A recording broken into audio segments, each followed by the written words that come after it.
How do you learn who you really are? It's not found in books, it's found on the battlefield. What's up, warriors? Welcome back, Battlefield of Mind. All right, today I'm with Gavin Topp, another men's expert. So him and I both run men's groups, and it's exciting to have leader-to-leader conversations. And so I hope you guys take notes on this. Today's conversation, we have two different approaches to try to do the same job, and I'm excited to hear some of the stuff that Gavin Topp has got for us today. So Gavin, tell the people who you are. Who I am, I'm a man on a mission. And I want to say, hey, Rick, thank you for so much, mate, for your for serving men, for serving this world, mate.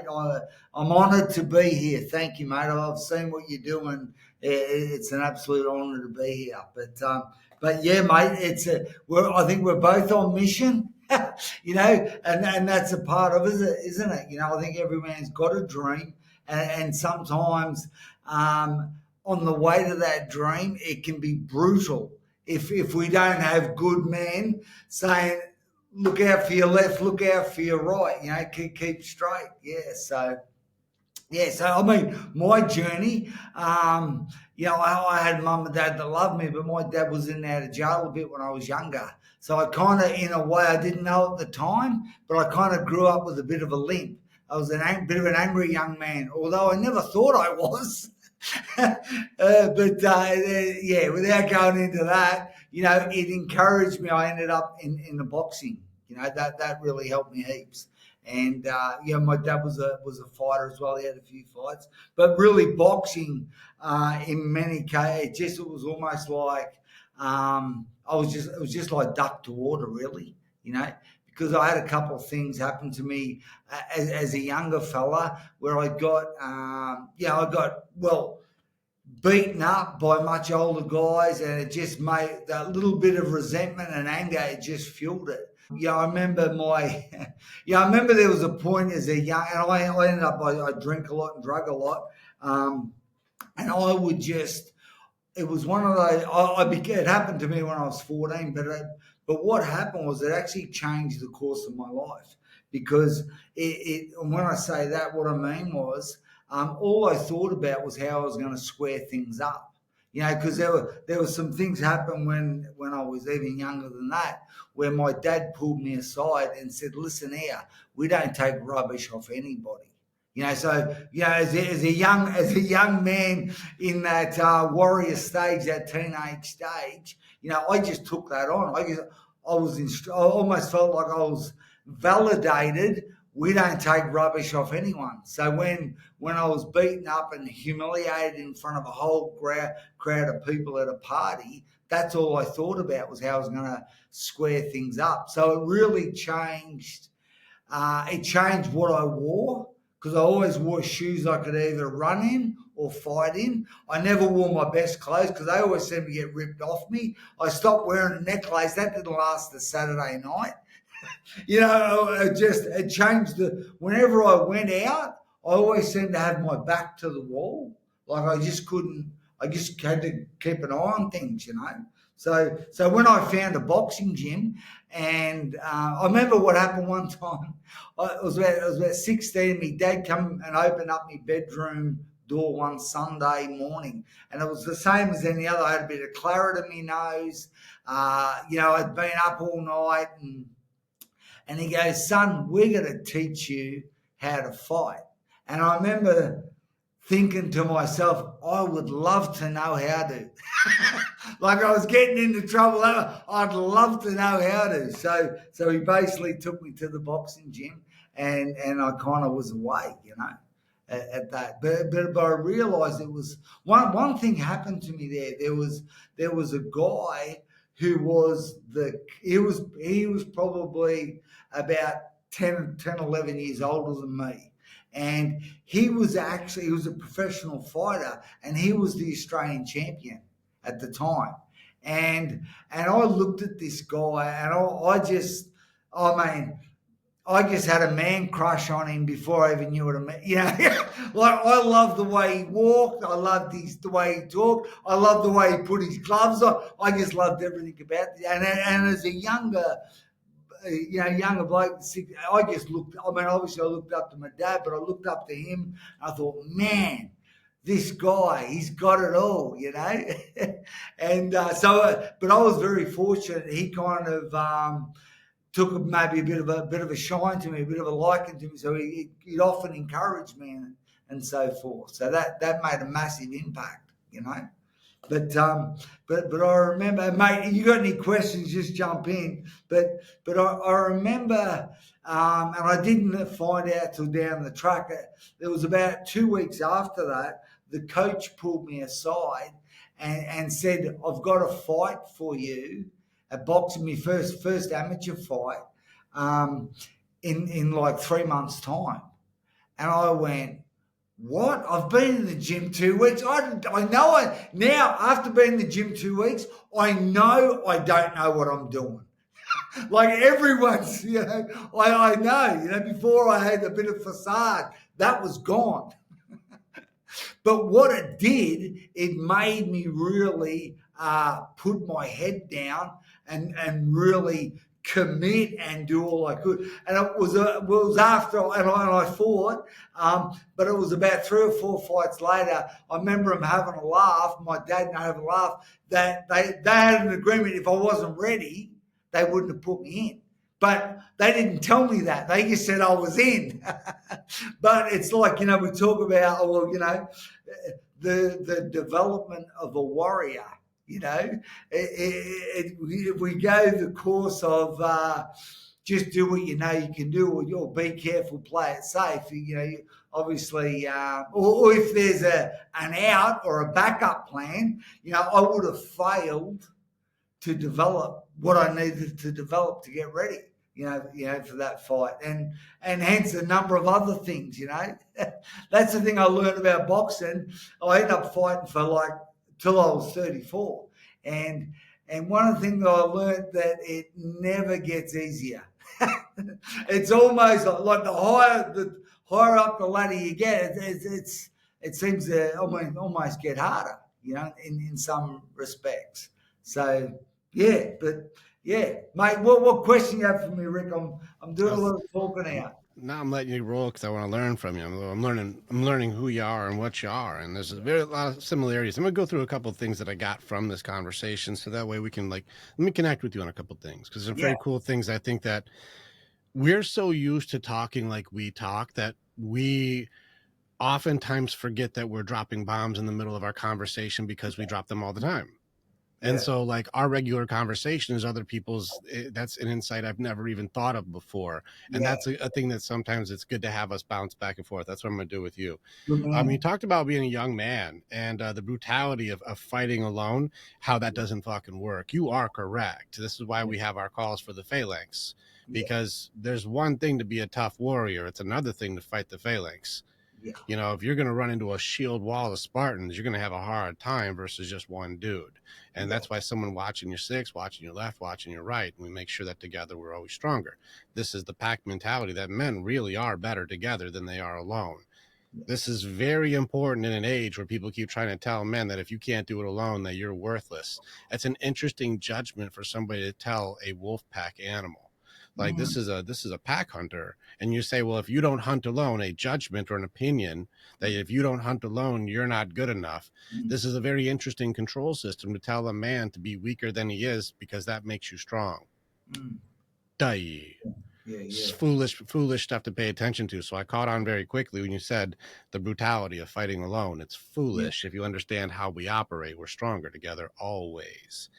You talked about that anger inside, and I know that thing. Could I, because there's something in Australia. Well, there's an indigenous people in Australia. They have this thing called walkabout, and there's several obviously stages to their development. But before literally they're allowed to marry, or the males, and there's a range of different things they do. They got to go walkabout, and that was the thing that I kind of, because I sensed that as a young man, I had that. I wanted to just get out of here. And I did. I went to a dozen different countries and so What forth. does walkabout mean, so that I can know what that means? From what I gather from learning from them, and then what I've done, particularly with a boxing program that I developed for men that had never had a fight, I believe it's about being able to stand, to be able to take care of yourself, to be able to stand. So when these particular tribes, they go walkabout, they've already been taught that they're warriors. They've been taught how to build things. They've been taught to hunt. They've been taught to actually help others by stories, tell stories. And then there's a transition where you go out and almost spend time maybe with your creator. You go walk about, you have some alone time, and that can last that long or that long. It's kind of on you. But I think what's important is like you say, man, we're always better together. Man, always. There's never not been a moment where it's always been better with a couple of close buddies that I've known forever. But at the same time, I think a lot of the time I remember a boxing coach saying to me one time, he goes, there's three men inside every man. There's the man I think I am, the man I tell you that I am, and then the man who lives on the inside. And quite often when you first start boxing, you start meeting that guy because no one can help you. They're on the other side of the ropes. So that's a good to have that place where, I've got to lift the gear. So it's like it's both, I think. But mate, sorry to butt in because I want to hear what you want to hear what you're going to No, you're say good. because I love that. No, I'm learning how excited you get. And so sometimes I let your passion just fire. I'm like, yeah, go ahead and fire the passion. People need it right now. You're good. No, I'm good with this. And so in this one right here, I just want to grab a couple pieces that I caught. And this just helps people understand when they're listening what I'm hearing, because there's some powerful things that you said, but we go by it so quickly that sometimes we forget how powerful it was. So I'm going to do a couple things that break down. It's a very interesting thing that the way that you were taught how to be when you were younger, there was this anger inside of you, something Yeah. that you knew something was wrong or something was unjust and it needed to be set right, squared up. I need to size things up to make it so I can force it to be fucking right because something's wrong here. And you knew something was wrong. You would use distractions like drinking or partying or something to get away from pain that you didn't know how to deal with when you're 14 years old.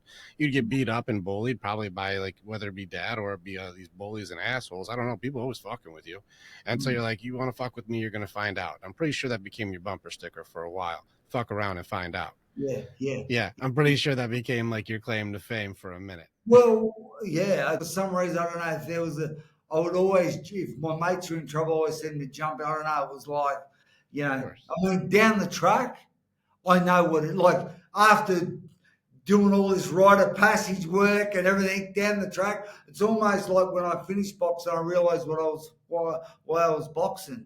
Man, I was full of fear. Yes. I That's was why. full of fear, and That's why. that's crazy. Well, it seems like it's crazy because the entire front that you have for protection was fear. Why do Yeah, you think your back was against the wall at the party? big pardon. Why do you think your back was against the walls at the party? Yeah, oh Because yeah, you man. were I've afraid. been hit from behind. Because you were scared. I'm afraid. And so Um, it seems like, and this is the humor of the irony of how we convince ourselves that we're the toughest thing in the room when really we're an animal that's terrified. yeah, And like being a scared animal and calling yourself the lion, it's a mm, facade that we've created to make it so that it can appear tough when really I'm trying to protect a small version of me that never felt safe. And yeah, so I'm trying to give the disillusion. This is why I connect so easy with my fellow bad boys, because my nice guys struggle a lot more with this than my bad boys. yeah, Is like, we at least figured out that weakness isn't going to work in our favor, so we better figure out how to get strong immediately. It's the only option there is, because I've found that I don't get the luxury of run away. and I don't mm, have the option to hide. And I can't retreat into some sort of surrender of like, please be nice to me. And I don't get to freeze. And my yeah, fawning element felt really, really disingenuous. I'm not going to try and manipulating and try and slide in and trick you into liking me.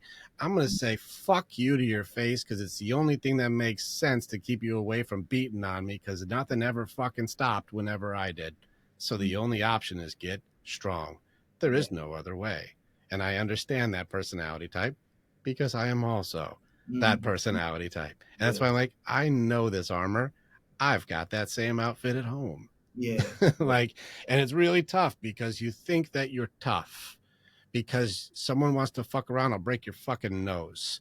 And mm, you're like, no, you don't have to show that to be tough. The yeah, actual strong guy is the guy who's like, please don't make me break your nose. I really don't mm, want to. mm, I really don't want to punch you in the fucking face, dude. Can we do anything to make it so I don't have to do the thing I know I can do? Can we please? I know you're hurt. I know something's bothering you. I know something's up, man. We don't have to go right to me creating an instigation or aggression because my back is against the wall because my dad taught me that we don't take shit from nobody. You don't mm, take rubbish from nobody. Here's the mm, funny thing about that sentence. I don't know what's rubbish and what's not, so I just think it all is. And so I just start attacking everything because I can't tell the damn difference. yeah, yeah, And that's really tough as a 14-year-old boy because you're like, I don't know what's rubbish and what's not. So I'm just going to assume everything is and just going to hit first and ask questions later. And that we'll sort it out afterwards. yeah, yeah. And That's you know, like even listening to you, mate. What's interesting you say about that tough guy, but you know what? You just made me think of it then, because down then it was almost like everyone seemed to be older than me. All the guys I was knocking around with, everyone was older and bigger. So I knew I wasn't as tough as them, but I knew I could be more crazy than them. And that's probably was my protection. But I was very very lucky, mate. I believe. I mean, God has looked after me. There's no question. I remember that one particular guy who got me. I seen him about like I was in this nightclub, when I was 16, which you shouldn't be in a nightclub, but I got in and I'm drinking. And I spotted this guy because he was probably about 3 years older than me, maybe more. I don't know. And I remember so angry, and I remember finishing a beer, smashing the pot, and then walking up. He's against the wall, talking to all the prettiest girls. And I remember getting the pot, and I was about to shove the glass in his face. And I remember sliding along, and I said to myself, on the count of three, and I go 1, 2, and as I'm about to swing it, he just kind of walked off. And I thought, oh, I think I just been looked after. And that literally moments. I've had quite a few of those moments while I was getting myself sorted. oh, no, For no, want of a better word. God's got us all the time. Oh Most man, people don't know how to see these things, by the way. So I'm happy to go into that for sure. yeah, There's something that I caught on this in this thing. Here you are, a young man. You're in there having a good time. Everybody's supposed to be having a good time, right?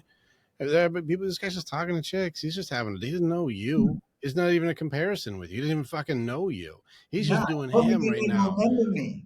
No, he wouldn't. But there's something in you, and this is something I caught on to my guys and myself a long time ago. Why is it you were just like, fuck this fucking guy? Like that anger swells up like a volcano. And this is something that I caught on to years ago with our guys, and they saw it on the To Be Better podcast when I said this shit too. Is like that wasn't anger. You think it's anger because you didn't know any better. That wasn't anger at all. It was sadness. You were jealous and sad. And Yeah, you were sad and you felt inadequate and insecure and you didn't feel you were sad yeah, about you. But I don't know how to show sadness. So I just convert all that into anger. And yeah, so anger is how I cry. And when yeah, I'm going to have a temper tantrum, I'm going to make sure that you know about it. And so I'm going to hurt you because I'm hurt and I don't know how to deal with my own sadness. So I'm yeah. going to fuck you up. Really funny system. Yeah, I'm glad I've moved on from that one, man. You're bringing back all Me, this stuff. me too. Because that was a dumb system. I had the same stupid thing. I didn't know how to cry, so I would just get angry, and I Yeah, called myself confident. yeah. Durr. Yeah. But like that happened when I was 16. It must have been that long after. And then I ended up in the boxing gym and I fought for a couple of years till I was about 19. And I remember just thinking I was angry, frustrated, whatever, scared little boy. I don't know. And I remember thinking, I don't even know where I picked it up from, but I remember thinking, I wonder if I went traveling, like that might make a man out of me. I never voiced it. I didn't, but I thought, I gotta, you know. And so long story short, I actually ended up I remember my dad would buy and sell businesses. He'd buy them, build them up, and then sell them. And he had all sorts of business, from fish and chip shops to pubs to general stores to service stations. And he had this caravan park one time. And I remember I met all these backpackers in there. And they started telling me about all these different parts around the world. So I literally booked a ticket, went to the travel agent and booked a ticket, And I remember the travel, just the longing for an adventure, I think. Longing to just, I don't know, prove myself, test myself, just something. Isn't this your walkabout? Yeah, yeah.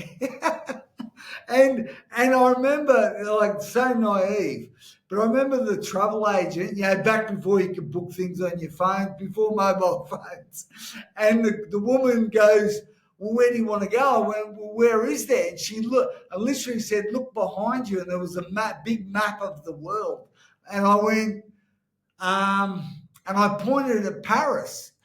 Thought I'd love to go there. I don't know why. And she goes, you got to stop in between. So I went to Asia, and she goes, where in Asia? I went, and man, I just that longing, I think, for something else, for something to, maybe it was an escape or something.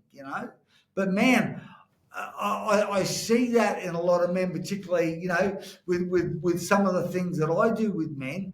Man, there's just that, what I say, like I left Australia a couple of years ago to come to the Mediterranean, one-way ticket, man, with my family, 7 kids, I was at, life's an epic adventure or it's not. Like, I choose adventure, and I think most men, there's that, I want to do something I've never done before. I just want more, man. What else is there? So, but I suppose what I've seen in myself and particularly a lot of other men that I've put there through different programs, there's got to be some development prior to that. Otherwise, I remember when I landed in Singapore and I got off the plane and it was like it hit me. Where am I? And I never learned to read and write as a kid. It's literally only been the last few years where I got some glasses and I don't know, all the technology I can get around ADHD and dyslexia and all the other things I've got. But I remember spending a couple of days in was it Singapore, and I remember this guy I'd met in these backpackers goes, "Hey, I'm thinking about going to Thailand. I'm thinking about going to Malaysia. Do you want to go?" And I said, "Well, that's on the way. I'm going to go to Thailand." But I said, "Where are we now?" Because I thought Singapore was the capital city of Malaysia. I didn't realize it was its own country. Like, literally on a mission, didn't know where I was. But man, I love that. I think I always have. And I think most men, particularly what I would say through those teenage years, I think we long for that. So we say, what I've seen a lot of, males in that age, they're just mollycoddled, like girls almost, and just it's undeveloped. That's been my take, but particularly, I always say the warrior is made through hardship, where I have probably had that hardship maybe too early when I was, or maybe it hurt me more than it helped me. But then I think the boxing gym was able to kind of turn that around through some great men who coached me through that, you I don't know? know if it hurt you more than it helped you. It probably hurt you at the time, but it helps you now.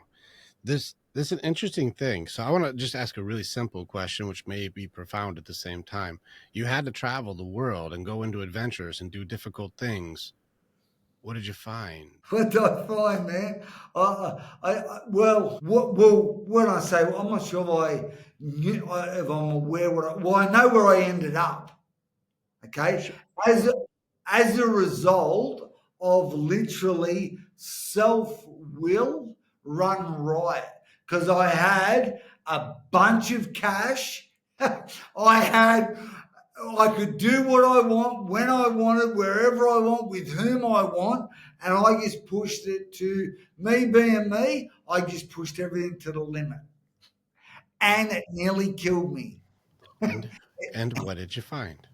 Through What did all the I limit find? pushing and all the things that you've had to go through. You had to go through all these countries, all these advisors, all these sages, all these people that you've traveled with, all these adventures, these experiences, and all of these things. What'd you find? Well, I mean, probably. I remember there was one point. There was one point where I lived in Amsterdam for about 3 months. Right. There was one point I lived in Thailand on this nudist beach. Right, and I just gave all my clothes away. I literally had a vest, a bum bag, and a sarong. I pushed the boundaries, right? And but I remember one time in Amsterdam, I remember being out on ecstasy all night and playing up and carrying on. And I remember I got a bit worried because I ended up in this gay nightclub, and man, there's not 1 ounce of gay in me. There ain't nothing, right? But I remember dancing on the old, I don't know whether you've been on ecstasy and thought, shivers, I think I'm in trouble here. I better get out. And I remember I don't know how I got home, but I remember getting home and it was daylight.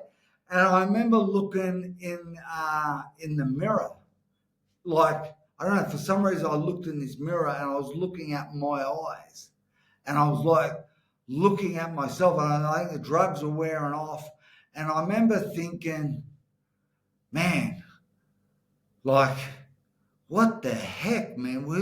Who are you? Where are you? What? And I remember thinking, because back in those days where you got the airline tickets, you didn't get on your phone, you got those bits of paper. And I remember eventually finding that airline ticket. And I looked up and I realized I didn't know what the date was. So I found out the date. And then I realized I didn't know what month it was. And I was like, oh, far out. I'm in another month than I thought. And then I realized, because when you booked it back then, you had to book a return ticket. So I booked it just a round date. But I remember realizing then I'd missed my plane by 3 weeks. And it was like, oh. But the crazy bit was I wasn't in the country I was meant to be in. So, so it was like what I learned was my best efforts, man. Like I love pushing things, but I was dangerous, and it was a. I remember getting on the phone, the public phone to me dad, and sort of ringing him up and saying, "Oh, far out, Dad. I think I'm not traveling too good." And he goes to me, "Do you think you might have a problem, mate, with drugs and alcohol?" And I just give him the biggest mouthful. I remember the phone with the cord. I remember getting the phone and just started smashing the glass, and anyway, mate, I was hurting. And I remember it was about, I don't know, maybe a couple of weeks later, I got me stuff together to get back to Australia. And mate, and I remember I was going to my sister's flat and literally just thought I've got to sort myself out. I remember just laying awake every night in her spare bedroom, trying to go to sleep, but man, the cartwheels started to happen in my mind. And I literally would take me to like 3 or 4 o'clock every morning to sort of nod off. And You, I suppose, yeah, go on. you got so many like things that like need to like that thing people need to know what that is, and that thing people need to know what that is. I gotta almost stop you because I'm like, we got like 5 things that we have to grab right there that's All right, really because I good. want to get to what I Yeah, I want learned. to get you, and I think I already know the answer, but I just want to make sure that we get to it, but we don't miss the journey on the way here because you had some pretty powerful things here. um this element of testing yourself in all of these different ways and finding your limits and going into this thing. I think it's ironic that you were going through all of this stuff to try to be as much as you could be in the being element, which is just present.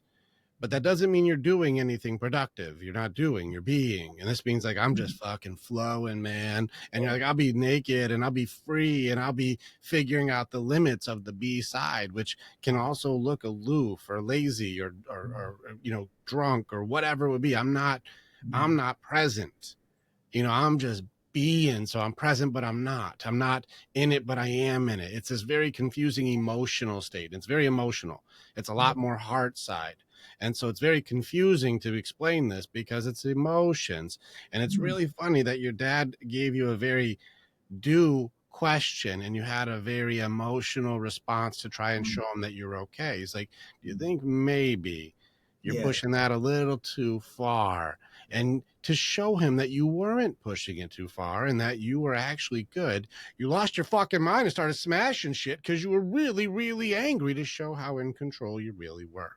yeah, The irony of our systems that we just reflect, like we just react on. We don't reflect on what it is that we're doing. We just be, and then we wonder why things around us are on fire, even though we're just doing fire breathing every single day and going, how did all this happen? It's like, well, you weren't paying any attention to the destruction of yourself and those around you because you were so busy being the center of the universe that yeah, you didn't realize you're in a universe. yeah, Yeah, yeah. you're destroying everything around you and calling yourself free. It's an ironic thing. The whole Oh, entire story of what you're saying is filled with paradox, and yeah, it's interesting. I just want to point out these elements of us is this journey of self discovery is a very interesting thing because we also have to discover the worst parts of you in order to be able to be authentic. yeah, yeah. 100%, mate. Yeah, Okay, so now you're in your sister's flat, and I just want to point out something too. Just for us men, this is important. When you're saying my mind, I just can't turn my mind off. I can't turn my mind off. I can't turn my mind off. I would bet $1,000 it wasn't your mind. what was it? I bet you it's something emotional or something spiritual. You got something inside of you that's all fucking jumbled up. But we're trying to rationalize something we Yeah, can't conceive. We're trying to do something that's actually your being is goofed up. It's yeah, your emotions that'll keep you up at night, not your thoughts. Because your yeah, thoughts you can write down and then you've compartmentalized and now I'll go to sleep. But your feelings around what it is that's going on will keep you up till 4 or 5 in the morning going, I'm not okay. yeah, yeah, yeah. And one of those, oh yeah, it was all emotional resentment, regret, all sorts of broken heart, you name it. um, but I remember I'm laying in bed there, and I remember the phone rang, and it was late, and I just knew something was wrong, and I just knew it. And see, my sister had a boyfriend for a couple of years, and we go drinking together, shooting together, fishing together, and then the phone rang, and he'd hung himself, and it was like, oh man, you know. So it was like that was hard, all those feelings of, I could have, I should have, why didn't I, and yeah, so that was, but that week, was, man, it was so hard. Like I was there for my sister, but it was like it was hard, but I knew I was being carried almost. I felt like you said something spiritually was going on. It was almost like I was being prepared for the phone call, you know. And yeah, so after spending a couple more months there, like I thought, man, what am I going to do in my life? I've got to do something, man. And so I was up like, oh, North Queensland, like a couple of thousand, probably about 3,000 kilometres from where I had my boxing coach and what have you. So I remember, uh, training. I was trying to get healthy, get up, get sober, get clean, and just on my own, and get back to the gym and train, and just what I knew how to do.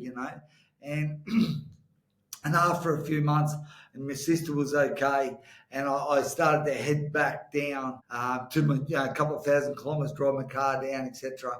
And I was on my way, and something I didn't mention before that I had a girlfriend, when we were younger.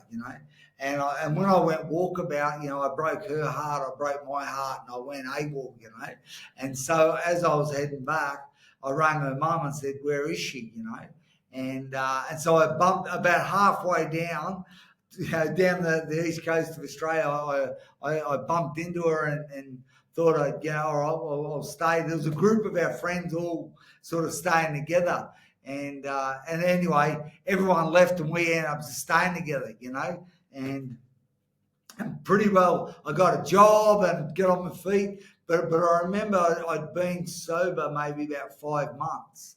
And I remember being with a group of, old mates, whatever. And I remember one of them putting a stubby, a beer in my hand. And it was like, I remember visibly thinking, I just couldn't say no. But I remember thinking, here we go again. And putting it to my lips, and that was that was disaster, man. I thought it was worse before. I thought it was rock bottom. I didn't know you could go lower than the last rock bottom, and then at least you become everything that I hated. And there's oh there's man, there's like four powerful lessons that's just we're just flying by these things, and I want to come back and like, can we go back and get that really important thing that these people need? There's a lot of guys who are like, they'll hear your story, but I think we're missing like the impact of that thing mattered. And I think that people need to know when they're going through what you were going through, because this story, like you've heard this story, I'm sure, back and forth. Other guys, like, it's like I'm talking to another version of me. And these things where you're like, dude, I know what that feeling is, or I know what that is, but how am I supposed to also work through those things? I want to go back to this boyfriend thing, like the sister's boyfriend. That's a humongous event, and here you were feeling that there's a calling inside of you to know. There's a connector thing inside of you to go, hey, my intuition, my instinct, my spirit, my soul, whatever you want to call this thing, is saying, hey, wake up. But you're not waking up, and so we need to wake you up. And then you have this radical loss in your family, somebody who's like, that's my buddy, that's my guy, like we were good. And you went through like the elements of grieving. And I don't know if you actually went through grieving, because most people, that's why I train it, because like it's the most vital thing to understand. How to grieve effectively makes it so you can do the hardest thing for people to do, which is how to actually grow through loss. yeah, It's yeah, difficult. And so you mentioned bargaining, like all the things I could have, should have, would have done. That's your bargaining phase of, man, I wish I could have done something different. I wish I knew, I would have helped him, I would have done more, but you couldn't. And the acceptance element of that's so difficult because you were asleep. You were in a fucking haze. You were destroying yourself, and you're so busy wasting your life that it needs to wake you up when somebody else says, I'll show you how to waste a life. And they can do it better than you in the yeah, worst way. And yeah, that should wake you the fuck up. And that's where it seems like as soon as this happened, I don't have the luxury of being a waste anymore. I have yeah, to get on my shit. I have to yeah, clean myself up. And it's important because this goes right into one of my core things for like the Beatitudes. This goes into Christ, where he talks about blessed are those who mourn, for they shall be comforted.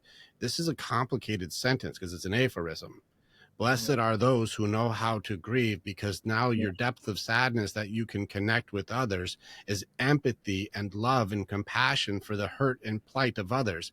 Yet we repress our hearts and think that we're tough for being closed off or shut off or disappear from the fucking planet, thinking that somehow we're in control by avoiding our own grief, which is a complete system of denial. And if I'm in denial of the pain that I don't know how to manage, I better find a pleasure system to go ahead and and mask this as fast as possible. So let me slide you a beer, buddy. Yeah. And You this is got it. where that was your wake up call. Yeah. And Yeah. this is where, as much as it is heartbreaking to watch, because I have had to fucking go to those funerals of guys who have fucking loved who ended it himself. I'm like, I just talked to you a couple weeks ago, you jackass. You know I would have fucking had you. You Yeah. never even asked. Mm. And so you're like, son of a bitch. Like, man.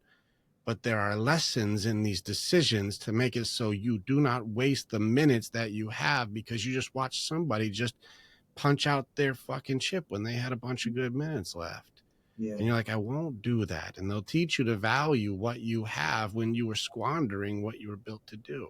And I am right in alignment with you on like, hey, wake up. And everything Mm. inside of you is saying, wake up. You're asleep right now.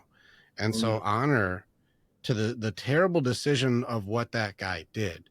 I can still honor him on a daily basis by not wasting the fucking minutes I've got That's right. because he doesn't have any more, but he could have. And I'm not going to waste mine like he wasted his. Thanks for teaching me that lesson. Yeah. Amen. You got it. Yeah. That's powerful. And then you went right into his girlfriend. This one where like you said that so quick. What a fucking punch in the heart. You said it so fast where you're like, when I went out on my walkabout, when I went traveling Oh, AWOL, broken I heart. broke her heart. I broke these people's hearts. I broke that person's heart. And that person, that woman taught you the lesson of selfishness hurts people. Yeah. Yeah. My selfishness will do damage. I had to pay attention to this, but I was asleep. I wasn't awake.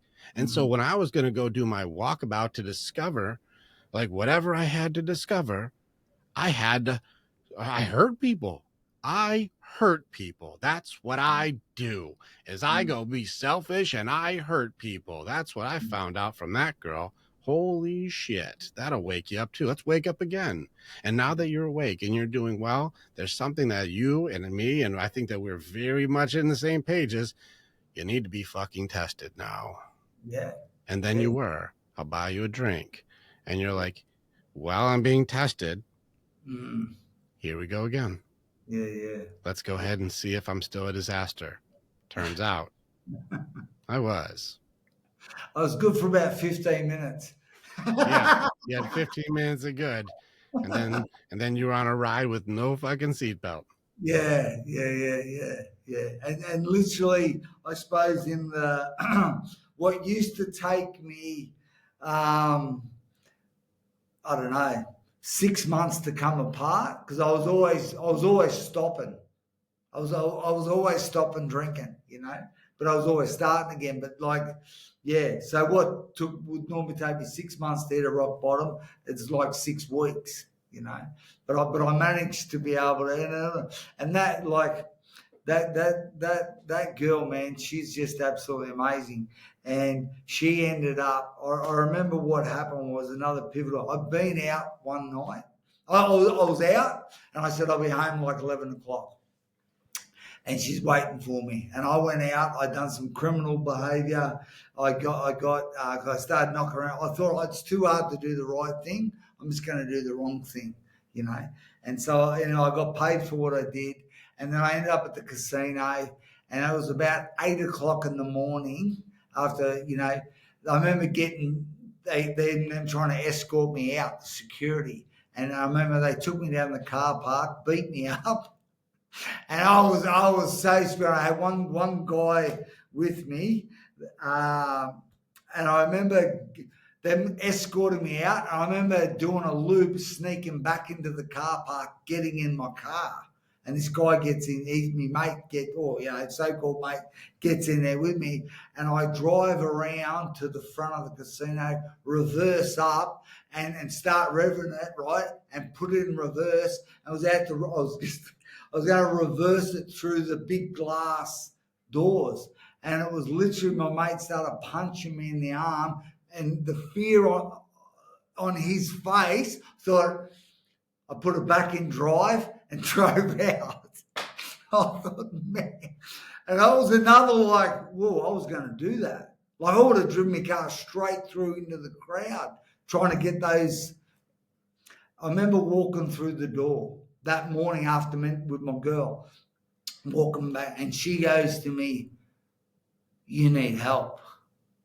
And for a moment, it was like literally as 3 seconds, I went, I think you're right. So she got straight on the phone, rang a doctor, went to her, and then got me straight in more or less that day to a shrink. And I'm sitting there, and he asked me a couple of questions, and I start telling him all my problems, all about the people that had hurt me. I'm telling him everything, and he's going, yep, yep, yep, yep. And I'm like 22 at the time. I thought, this bloke knows, he's a good guy. He's telling me, yep, yep, yep. He understands. And at the end of it, he goes, listen, son, there's not much I can do for you. He goes, on your way out, get a card. It's a card of a treatment place for drugs and alcohol. And I give him the biggest mouthful. Think, mate, I'm paying you good money. You serve me this rubbish. Anyway, Michelle, she grabbed the card on the way out, right? And it was at that point, it was like a 1 year anniversary from Jay Rosado. The guy who committed suicide, my sister's boyfriend. And I thought, I'll fly back. I don't want her to be on her own, for this 1 year anniversary of his passing. So I go back, I fly up there. And it was the craziest thing because I thought, I've got to change. And it was like it was another test. I remember being on the plane and I found these like 3 diamond rings in the toilet. Right? It was like somebody taking rings off and sat them where you wash your hands. And my first thought was, oh, I wonder how much I'll get for them. And then the second thought was, this is a test. So I take them and I take them to the hostess and said, I think somebody's lost their rings. And she goes, oh my goodness, they're mine. I thought she hadn't realised, she couldn't believe. And it was like, I kind of felt good for doing the right thing. It felt like it was a test. Anyway, I remember going to my sister's. And I remember my plan was not to drink, particularly after this doctor told me I was an alcoholic. I was like, you got no idea, mate. But I thought, oh, I'm just not going to drink because I don't want to. I want to. It's for her. And mate, so I remember going to the grave on my own, and I'm kind of having this. I said, James, mate, I don't know if you can hear me, but I need help. And he was Italian from an Italian family, and they made this big kind of like a room in the middle of the cemetery, like it was a whole big. And as I said to, mate, can you help me? It was like I heard, but I felt a voice say, everything's going to be okay. And it was that feeling of like peace fell on me. But I guess I wasn't used to it. I panicked. And I said, who's there? Who's there? And I started like walking around, like I was scared. And it was like that peace kind of left me. I was like, flipping heck, I got to get out of here. Like, what the heck? But, and it was later that night, I ended up, mate, I'm with my sister, and I ended up drinking.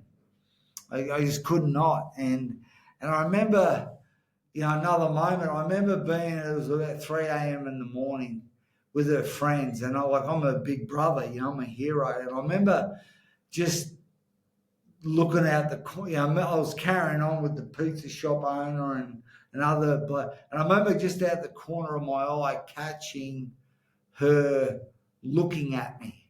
And it was like the look of disgust, and mate, it hurt me. Like, it just like sobered, it cut through the alcohol, it sobered me, and mate, I don't know, I was just very quiet, and I got back, we've done what we did, we had that 1 year kind of thing, and mate, everyone was hurting, all his family, like, nobody had grieved. Before I knew what grieving was, I knew that they were in a bad way, you know, his mum. And anyway, I got back to where I was from, you know, where on the Gold Coast from North Queensland, caught the plane back. And I remember, you know, I remember I couldn't explain what had happened at at the graveside. I couldn't explain. I didn't know what was going on. But I remember Michelle goes to me, do you still want to go to one of those meetings? And I went, I don't know. And I remember her ringing up to find out where the meeting was. And this guy started asking her for me to get on the phone. And she's saying, looking at me, do you want to? And I'm like, I was too scared to talk. Here I am, a tough guy. I didn't want to talk like it. But what happened was, they almost started having an argument because he was wanting to talk to me and she was trying to protect me almost, you know, from not. And so she was getting upset. So I grabbed the phone off her and I said, listen here, you flipping, where the heck are you? And he goes, well, I'll meet you at the meeting. So I drove to the meeting thinking I'm going to fix this guy up for upsetting me girl after I put her through hell.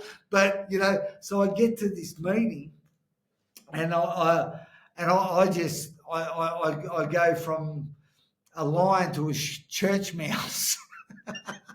I walk in the door and I see this guy from this boxing gym I'd been going to, and then I was getting drunk, and I'd go again, and I'd get drunk.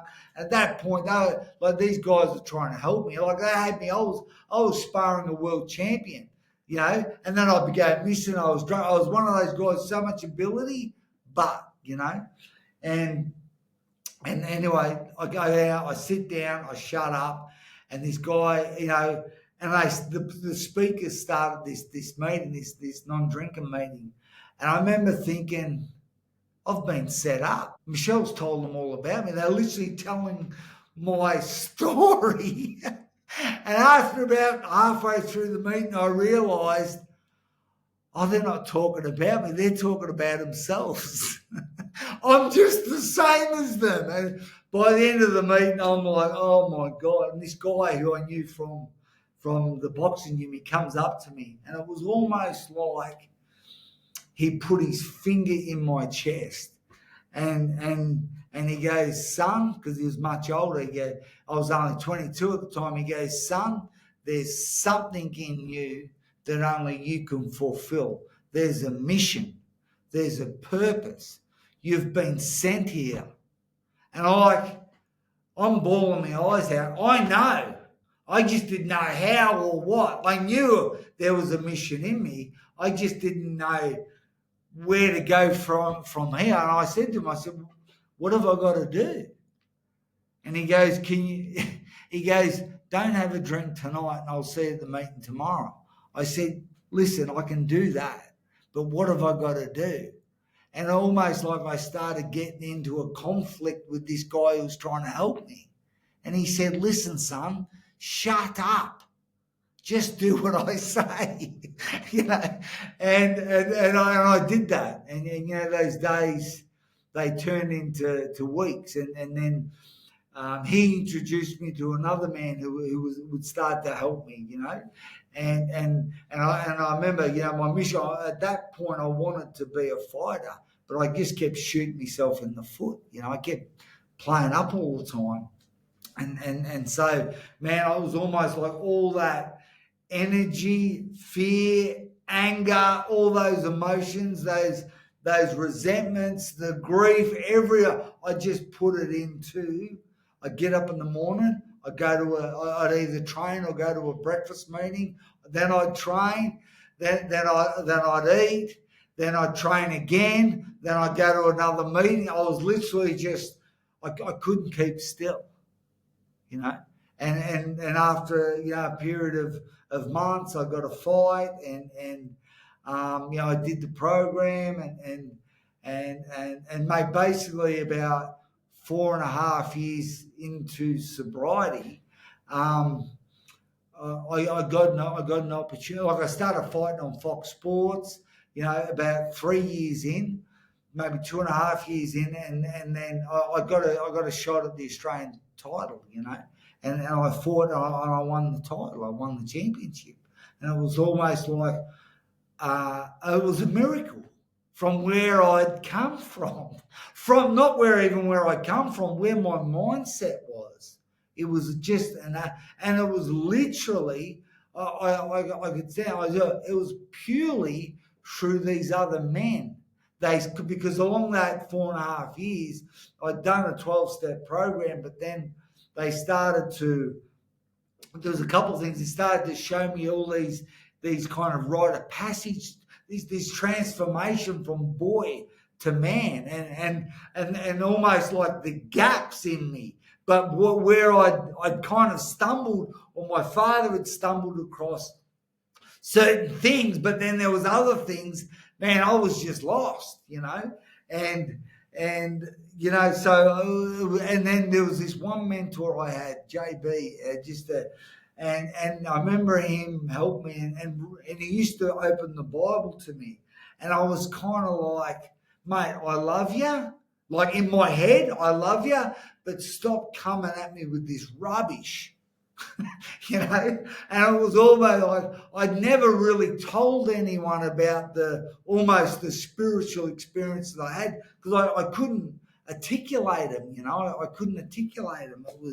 But there was one point where it was like I got this opportunity. They ran up and they were looking for a fighter to fight in Canada for a Commonwealth title fight, and it was in the weight division above me. I was a welterweight, like six kilos, and it was like the next weight division above me. And I remember that my coach said to me, "Man, they're looking for a guy." And I went, "Flipping, I'll do it.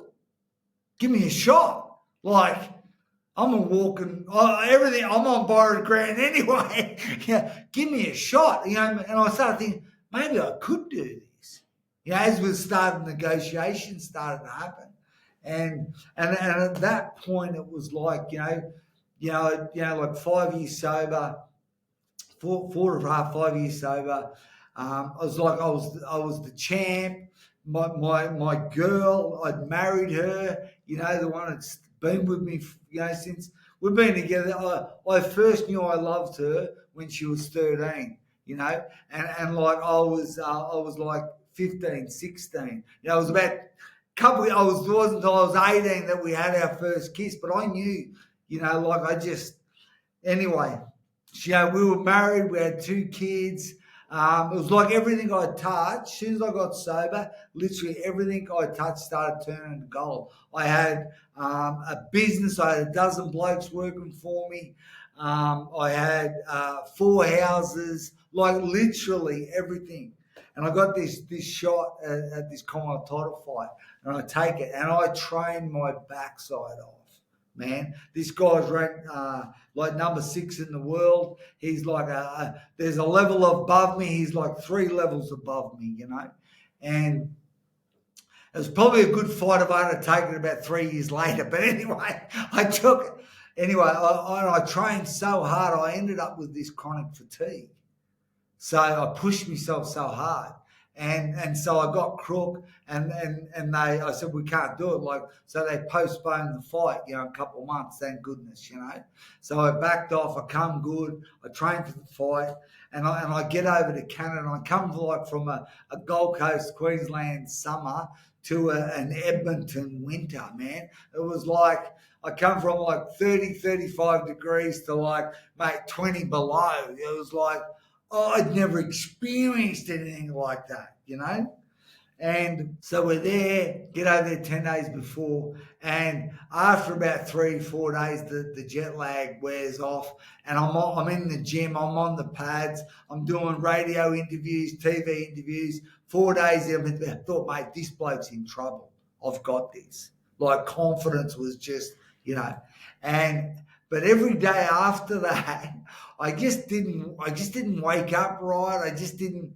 Literally, by the time I got to the fight, 10 days in from landing there, that fatigue had come back, and it was like, oh man, And of course, whenever you ask a fighter, "You all right?" You always say, "Yeah, I'm fine."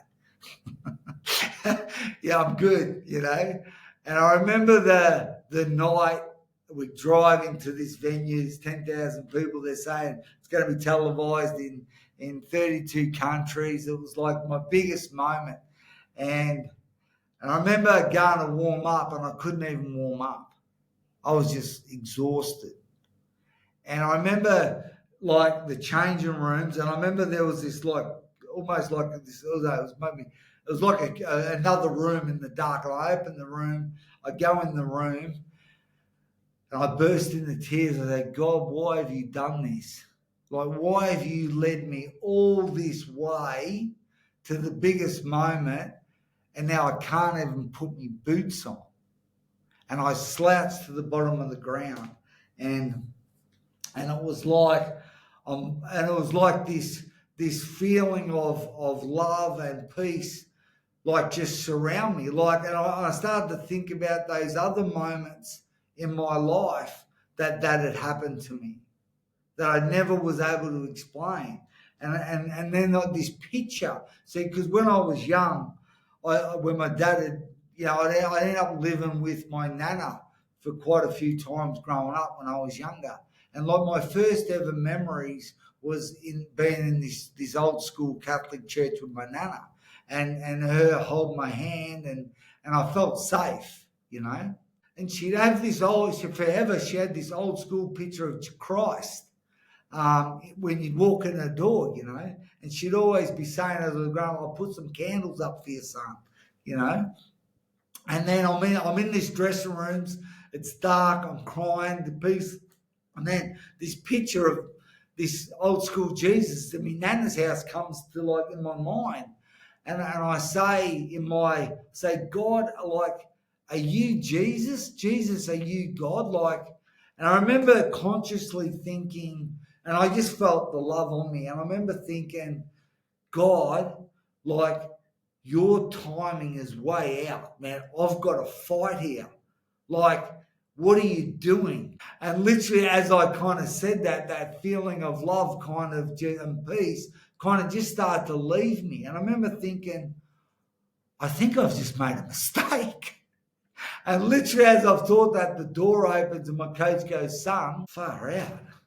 So he kind of picks me up I was on the ground, picks me up, does my boots up, and walks me, the cornermen, they walk me out throughout 10,000 people. And like, I haven't even warmed up.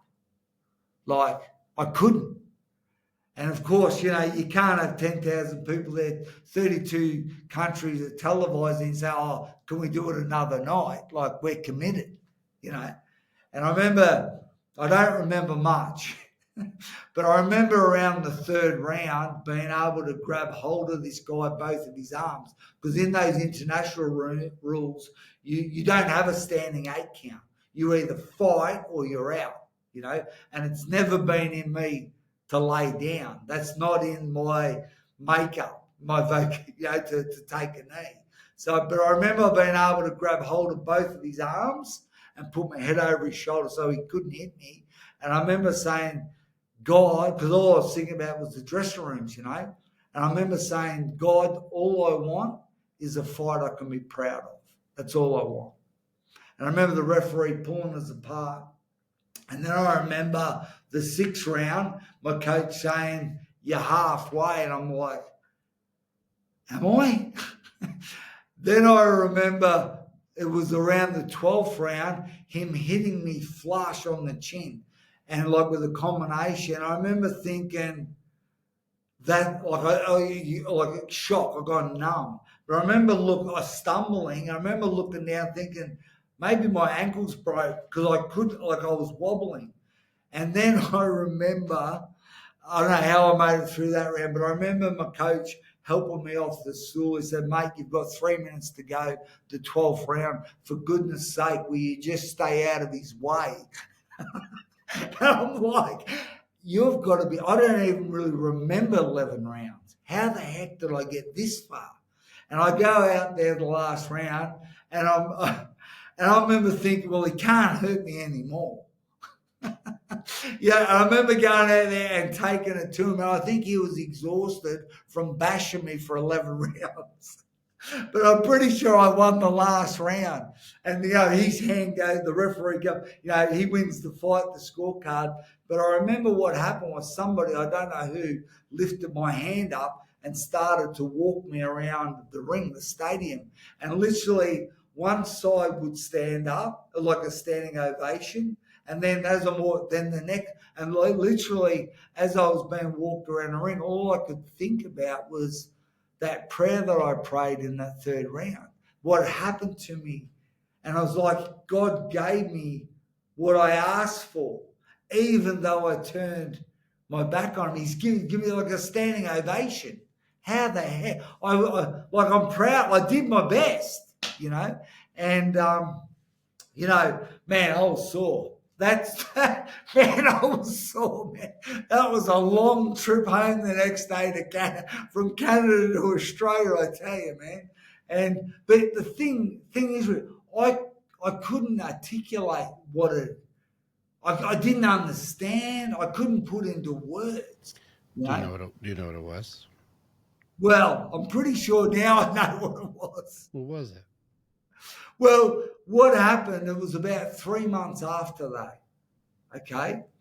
And man, I'm thinking I'm King Farouk. I've got the real estate, I've got business, I've got money, and I remember we pulled up at this I brought another house. It was around the corner from my house. I was living in my home.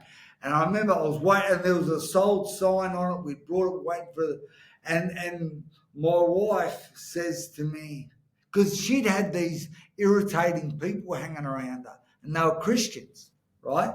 And anyway, they invited us. Anyway, that day, that was in the afternoon. That day, this is what happened. There was three things happened.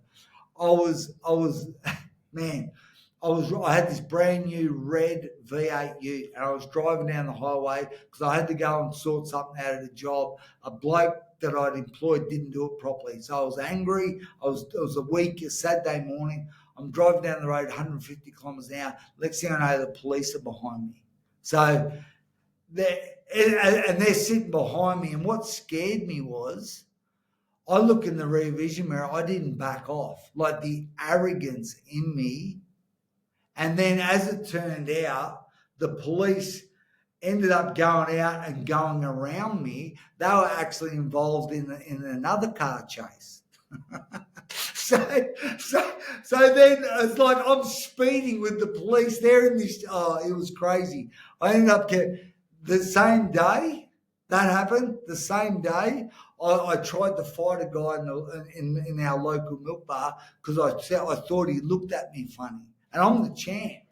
The reason, and I tried as good as of a coach as I am, I did everything to lure him out of the shop because I didn't want to bash him in my mate's shop, right? And I'm doing this in front of my wife and kids. Like I'm crazy. And then we go to this house and it was almost like I'm waiting out the front, the kids are playing, and it was almost like I had this thought of what had happened 3 months before in Canada, all the times.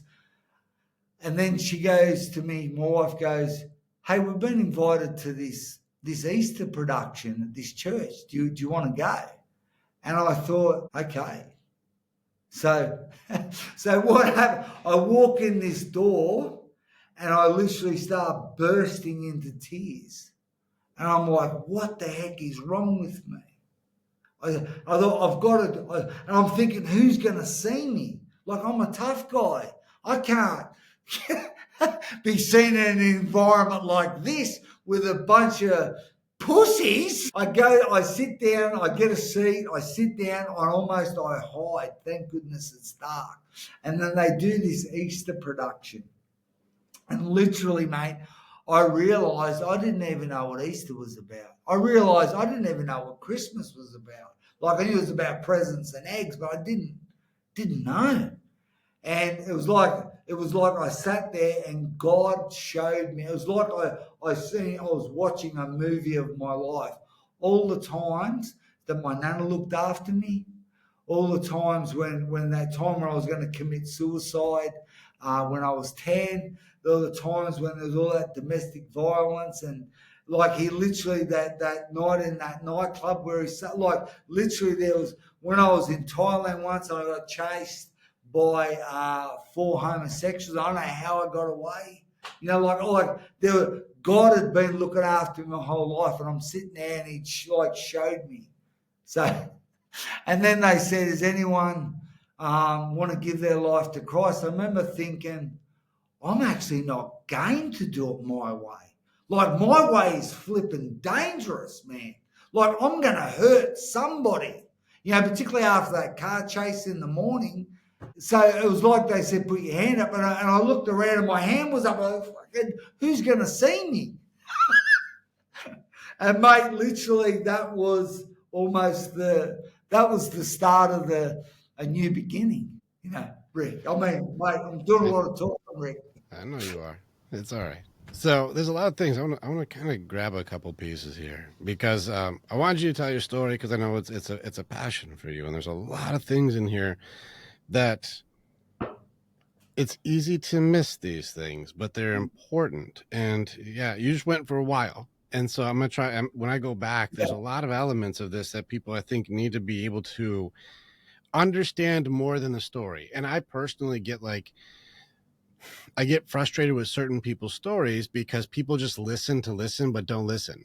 And then they hear, but they don't hear. They like, yeah, I heard you say stuff, but I don't get it. And so they're like, cool, thanks for sharing your story. But it means nothing until it means something. And so we have to break it apart. There are Mm, certain things I'm going to grab from this. And there's a lot of things that we're going to circle this back into because this is a very spiritual conversation. It sounds like it's not, but it mm, is. Everything about this is highly spiritual, and a lot of people confuse spirituality for religion. It is mm. not, and Yeah. this is important to understand that like the things that you are struggling with is not a religious thing, it's a connection thing, and there's something that you are finding. I want to go back to something. This is how far back we're going to go in this story here. Is back when your sister had the 1 year anniversary Mm, of Jay's passing, mm, and you said, I'm not going to drink with her because I'm going to not drink so I can honor her. mm, I'm going to not drink so I can honor her. And the only takeaway I would say is, well, what's the opposite of this? Which is I drink to dishonor myself. Because if not drinking is honoring somebody else, well, then drinking is dishonoring who? yeah. Yeah. And it's Yeah. like, well, I'm watching this element of absolute terror of self and goodness that I have to dishonor myself to feel like I'm in control of something. Mm, How paradoxical are we? And mm, again, another contradiction to itself. And then you're going through, and there's a common theme to this system that you've got, this justice system that you've created over and over again, is that when I'm not okay, I'll make sure others are not okay too. mm, mm, And we call this justice, by the way. It's our own system that we would create mm. to go, well, I feel upset about something, so I'm going to make sure others are hurt too, Yeah. because Yeah. my misery fucking loves company, and I call Mm, that justice. mm, It's a very interesting system that you're using to go and make sure that you are heard, seen, or noticed, which I'm sure goes mm. back to being a little kid because I Yeah. wasn't heard, seen, or noticed, at least not in the way that I thought I needed to be. And so Mm, I felt never good enough. And so I had to make sure when I felt not good, you have to feel not good too. So that way I'm not alone. And mm, that'll make you at least feel like I belong somewhere. mm, That's a very difficult thing that you keep doing on this thing. And so you'll have so many elements of running away from yourself. And that means it's ironic that we think that we're fucking badasses, but our entire system is based on flight mm. and running away constantly. And we think that we're warriors when we're really worriers. Yeah. Yeah. I'm Yeah. so scared of everything that I'm aggressively telling everyone to fuck themselves while I'm running away from everything. Yeah. Yeah. So it's really funny that you go on these walkabouts and you find all these parts that are going through that when you're hurt, you find somebody like your wife who can be fucking compassionate in the way that you're struggling and you're going through stuff and you're actually doing damage to others, but that person can be merciful and Mm, your hurt makes it so you can find love. How funny is that? mm, And then you see Jay takes his life. And with Jay taking his life, it makes it so that you see that death teaches you how to find your life. mm, And so death teaches you how to live mm. and stop being fucking hiding from yourself all the Yeah. time. You learn to give, like the rings that you'll find, you'll learn to give. And that's how you learn Mm, how to receive connection. You learn how to mm, receive, like, that's not a bad feeling. I thought mm, that just taking was good, but being a giver, that mm, felt really great. That's a confusing thing. It's ironic that we learned to fight and you started transforming in 4.5 years into a version of somebody who stops running away and somebody who thinks that now I'm not going to go be that wild fucking just free spirit, give a fuck. mm, I'll lose time. I don't know what month it is, guy. And now you go into the extreme level of discipline. And now I've mm, transformed into a human doing, not a human mm, being. mm, And now I'm back in control again, and I can fight anybody. I'm tough now. I don't run anymore. Now I fucking fight stuff. And it's mm. ironic that you're trying to find peace by beating the shit out of things. It's funny, right? Oh And so man. these things too, where you drink to learn control, and you're trying to find these elements of spirit. And I want to kind of break that fight down for you, that locker room thing, where you're pushing so hard now on the other extremes of doing that you got sick. You Yeah. found that if I go past a limit that makes any fucking sense for what I'm doing here, I'm not going to feel well. Just like when you went the other way, you got sick and Yeah. you weren't doing well. This is something I've also found too, is that when we start going to what we believe is us in control of everything in some way, shape, or form, whether letting everything just fucking go or thinking that I have to force everything to do what I want it to do, you will get sick. Yeah. And this is where the reality of what you found when you're sitting in the locker room, you say, God, why have you done this to me? Mm, Even yeah. though when people ask you, are you doing okay, Gavin? You're like, I'm fine, which is fucking lying, which means I'm a bold faced liar. Yeah. I'm Yeah. fine, I'm fine. And then wonder why is it when you curse God because you've hurt yourself that Yeah. happened to you? And God's like, oh, you're gonna curse me? Yeah. Buddy, you know what? You want to Yeah. worship yourself? Yeah. Continue, because that's who your Yeah. God was. It was you. And Yeah. when you worship you, it's exhausting. And Oh, that's the God that most people worship is yeah. yourself. And when You got. people worship yourself, it goes to the very first line that Jesus says in the Sermon on the Mount. Blessed are those who are poor of spirit, for the kingdom Mm, of heaven is theirs. mm, Poor of spirit mm. means your ego is not your amigo. It's No. humility. Yeah. Don't be an ego monster. You worship yourself, Yeah. expect hardship. But Yeah. if you have humility, then you can actually have connection to others and to something greater than yourself, Mm, because you cannot be humble unless you have abundance. And now you are strong, you are yeah. capable, now you can be a good protector, now you can be a provider, you have the houses, you have the things. Are you seeing all the things that have been given? Now let's see who you are. Yeah. And now, when you're tested, because this entire conversation has been test after test Mm, after yeah. test after test to Mhm. see who you really are. And now you've been tested on one hand with nothing, and now you're tested on the other hand with everything. And know who we get to see? Who you are. Who are you if you have more? And you're a man who will curse God because I'm not getting what I want, even though Yeah. you did it to yourself. And God's like, go ahead and fight then. Let's see what you got on your own. And you realize very quickly, I got fucking nothing, man. I got fucking nothing. So third round, you're like, okay, I see the error of my self worship, and I have to get humbled down here. I need to be decent as me. I'm hungry now and thirsting for you to be able to have my back here. Give me something where I can hold my head up, because I realize my self worship and my pride is taking all of my pride away from me. Mm, I'm self destructive now. And so now here we are. I have to learn how to be strong, but also be good. I have to learn how to, like, I know how to fight, but can I also be a decent fucking human here? Blessed mm, are those who are meek, those who know how to fight, but fight for the right reasons and do the right things and know that it's not all about you. yeah. Humility, you've learned in this one. And this one, you were just hoping you could just go the fucking distance at this point. Yeah. It's the story of Rocky 1. He's like, he didn't win that thing, but he went the fucking distance with the champ. And it's like, that's Yeah. something. Yeah. That's something. You got knocked down and kept getting back up. And I Yeah. think that humility is what you learned in that fight. More Yeah. than anything, blessed are those who are poor Yeah. in spirit. That makes a good leader. Yeah. And I think that's what I was saying. Well, what did you learn? And you're like, I learned humility in that fight. I thought Mm. that I was king fucking ding-a-ling. I was going to go around and ring everyone's fucking bell. But your justice system really was, if I'm hurt, you're hurting too. And Yeah. we think that we are fucking wise because might makes right, correct? Yeah. But let me ask you, how often do you like being on the receiving end of your own justice system? You're like, that's not justice anymore. Now it's wrong. Yeah. And Yeah. so this is where you are finding these elements of how to become a better peacemaker because you were a persecutor. And Mm. it's really funny, too, that you would walk into a church, especially around the concept of the death of Christ, and be Mm. fucking bawling. Yeah. Bawling. And it's really funny that the first thought you have is, I don't want people to think that I'm a fucking pussy for crying. Yeah. Again, one of the other Beatitudes is, blessed are those who are persecuted for righteousness' sake, for theirs is the kingdom of heaven. Mm. This is a Sermon on the Mount, by the way. This is just Jesus' Yeah. speech. And Yeah. so you're worried about being persecuted for having a connection to something that is good, something that is deep. You hear the voice of God go, hey man, you're gonna be okay. And you're like, fuck that shit. I can't control that shit. Fuck that shit. It's like, hey, no, man.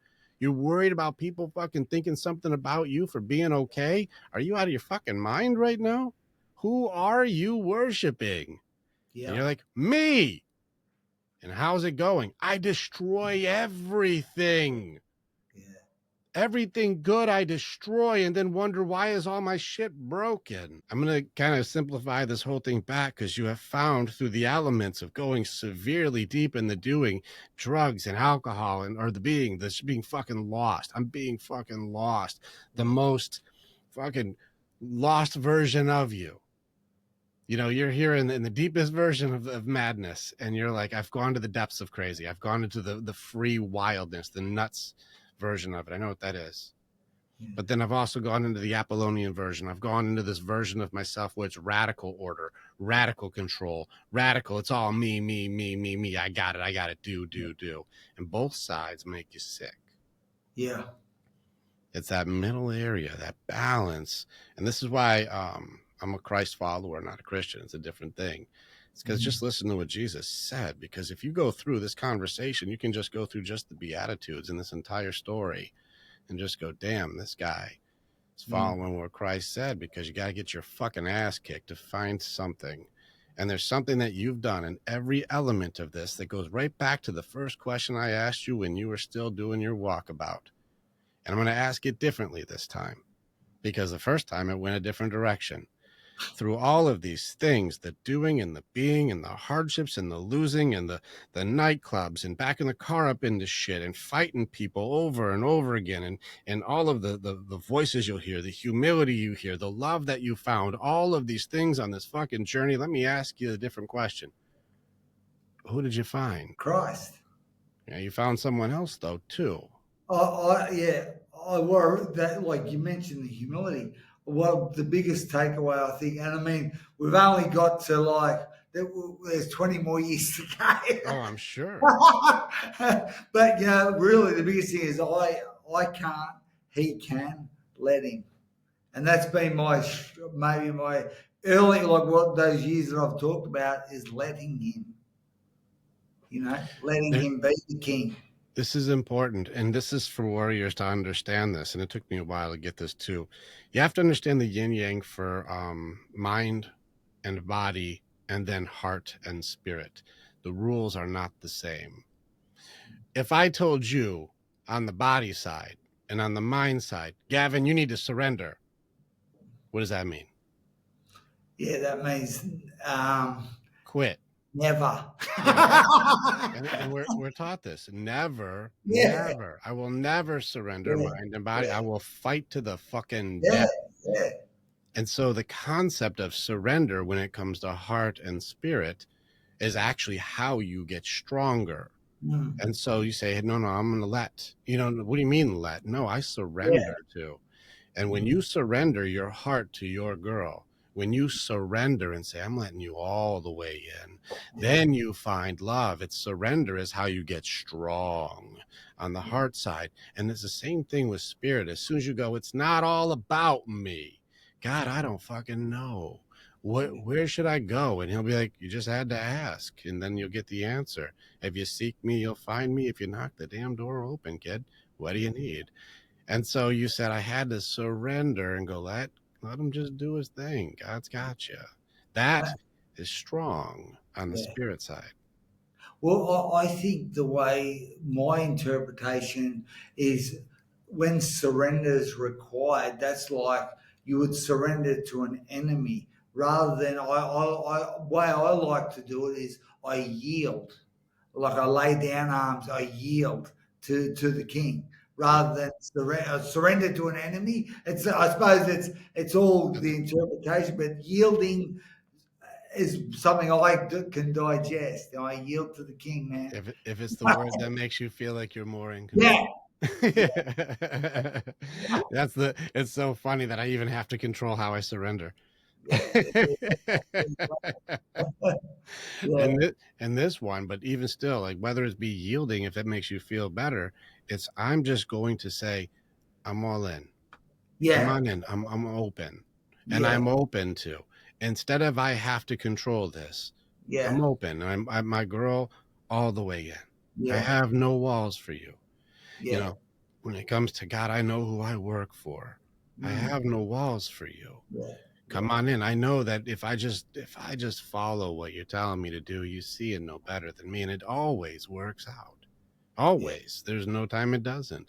And so yeah, it's funny because I think I need guys to really understand when I speak on this. People do go just like your Bible, the Bible buddy who was like, I'm gonna read you scripture. And you're yeah, like, oh my God, this is just rubbish. And my dad taught me one thing about rubbish is we don't yeah. take rubbish from anybody. That's right. And so if you're reading rubbish to me, I don't take Yeah, that from anybody. It's like you're missing the point if you think that religion is connection. It is that's right. not. No, That's no, right. no. I can Mm, connect. Even Jesus says, if you want to talk to God, well, you don't need anyone's permission. You go to your bedroom, yeah, close the door yeah, behind you, and just talk to him. He already knows what you need before you even ask him. yeah, yeah, yeah, And so you're definitely. starting to see where, like, man, I found these elements so that all warriors need to have the Mm, mind, heart, body, spirit, but the mind and body will not surrender. They will not give up. We will fight to the death on that side. yeah, That we have to be tactical and we have to be action oriented. You have to have those elements, but the heart and spirit needs to be able to understand it's a different fighting style because boxing and jujitsu are not the fucking same thing. that's right. And so if you're going to do a stand up game in a rolling match, you're in trouble. It doesn't work because if you're on your back and someone's choking you out, you ain't Yeah, swinging too well. you, left jab ain't gonna work. It ain't gonna work when you're tied up. And so it's understanding the different styles of these confrontations makes it so that you can be effective in these fights. Yeah, yeah. And so I think this is a very cool thing that, like you said, I'm only on the early years of this. I think this is going to be a 16-hour podcast. Okay. So we got 20 more years of stories to go through. Here we go. Well, like you talk about moments and what have you. There was along that journey, where you talk about, making agreements and what have you. Um, there was another like defining moments. There was another guy who I was in the program with, staying sober with, and he committed suicide as well. And he was a guy who was actually he was just a little bit further along than me. I thought he was doing a lot better than me. Oh yeah, but I remember being at his funeral and throwing some dirt on his box, and I remember creating almost like I remember thinking if it can happen to him, it can happen to me.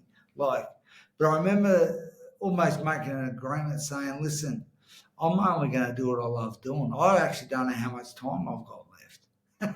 Like, seriously, I don't know like how much time I've actually got. So I made an agreement. I'm only going to do what I love doing. And what I mean by that is, unless my heart is in it, I ain't doing it. I'm not doing it. And so that was probably, I think that was a defining moment as well, to really, that was almost like the measuring stick. If my heart was engaged in what I was doing, like I almost promised myself, when I got out of that construction business, I promised myself I was, only going to do what I love doing. I didn't know what I was going to do, but I knew unless my heart was in it, I ain't doing it. And that's literally how then I had this mentor and started to actually just help men.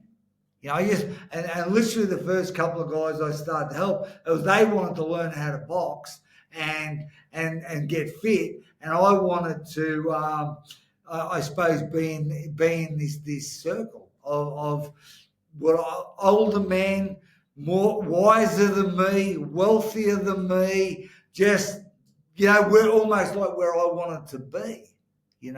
So and they started to really start to teach me some things. But literally what I seen after that was, they started to show me this transition, where I've been carrying on running. I didn't even know I was angry. I didn't even know. And listening till I hit, I reckon, maybe mid-30s, I've realised, geez, I've been a bit angry. That's the insanity, I think, part of it. For me anyway, I thought, well, how could I be so? But yeah, man, it's when I particularly in 2000, I started to help, I suppose, so many guys, and only doing what I loved, and I retired as a fighter in about 2007, and then, like I said, in 2009, just started helping so many blokes. And I remember, I'm only going to do what I love, so I would just train everyone like a fighter, and I only train men. For me, we're all different, but I can't watch women hit each other. I'm against domestic violence, even if they're hitting. I just can't stomach it. I can't even watch women play football. That's not me. All right, I ain't built that way. I mean, men are warriors, women are not. Well, They're in a different way. I mean, my in a wife's different way. I, yeah, my Go wife ahead. had, when Do I you? seen my wife have our first baby, I kind of said, man, I'll do everything. You just do that. I ain't doing that, man. No She's had kidding. 7 children, had 7 of our children, all natural, all breastfed them all. She's Powerful built for lady. that, man. Man, get her in Hey, that room, man. I want She's to ask an outside. awareness question for you. Do you know? We use enneagrams as a good tool. It's a very good baseline tool for me to understand personality types. Do you understand enneagram personality types? Which one is that? Which? Enneagrams. Okay, good. Um, when you study enneagrams, there's 9 different personality types on the enneagram. It gets very deep psychology. It's actually Okay, yeah, no, fascinating no, stuff. I've heard of it, but I haven't gone deep No with the worries. nine. I listen. I'm going to put my money down that you're a type 8. I'm going to put my money down that you're an 8-7 is what I believe you are, because Yeah, I'm also an 8-7. I know what that is, and yeah. so like it's the challenger type. It's a challenger, and then it goes into more the enthusiast or like the Tigger spirit that wants to go be a free spirit. But underneath that is they call the challenger type. It's the natural leader.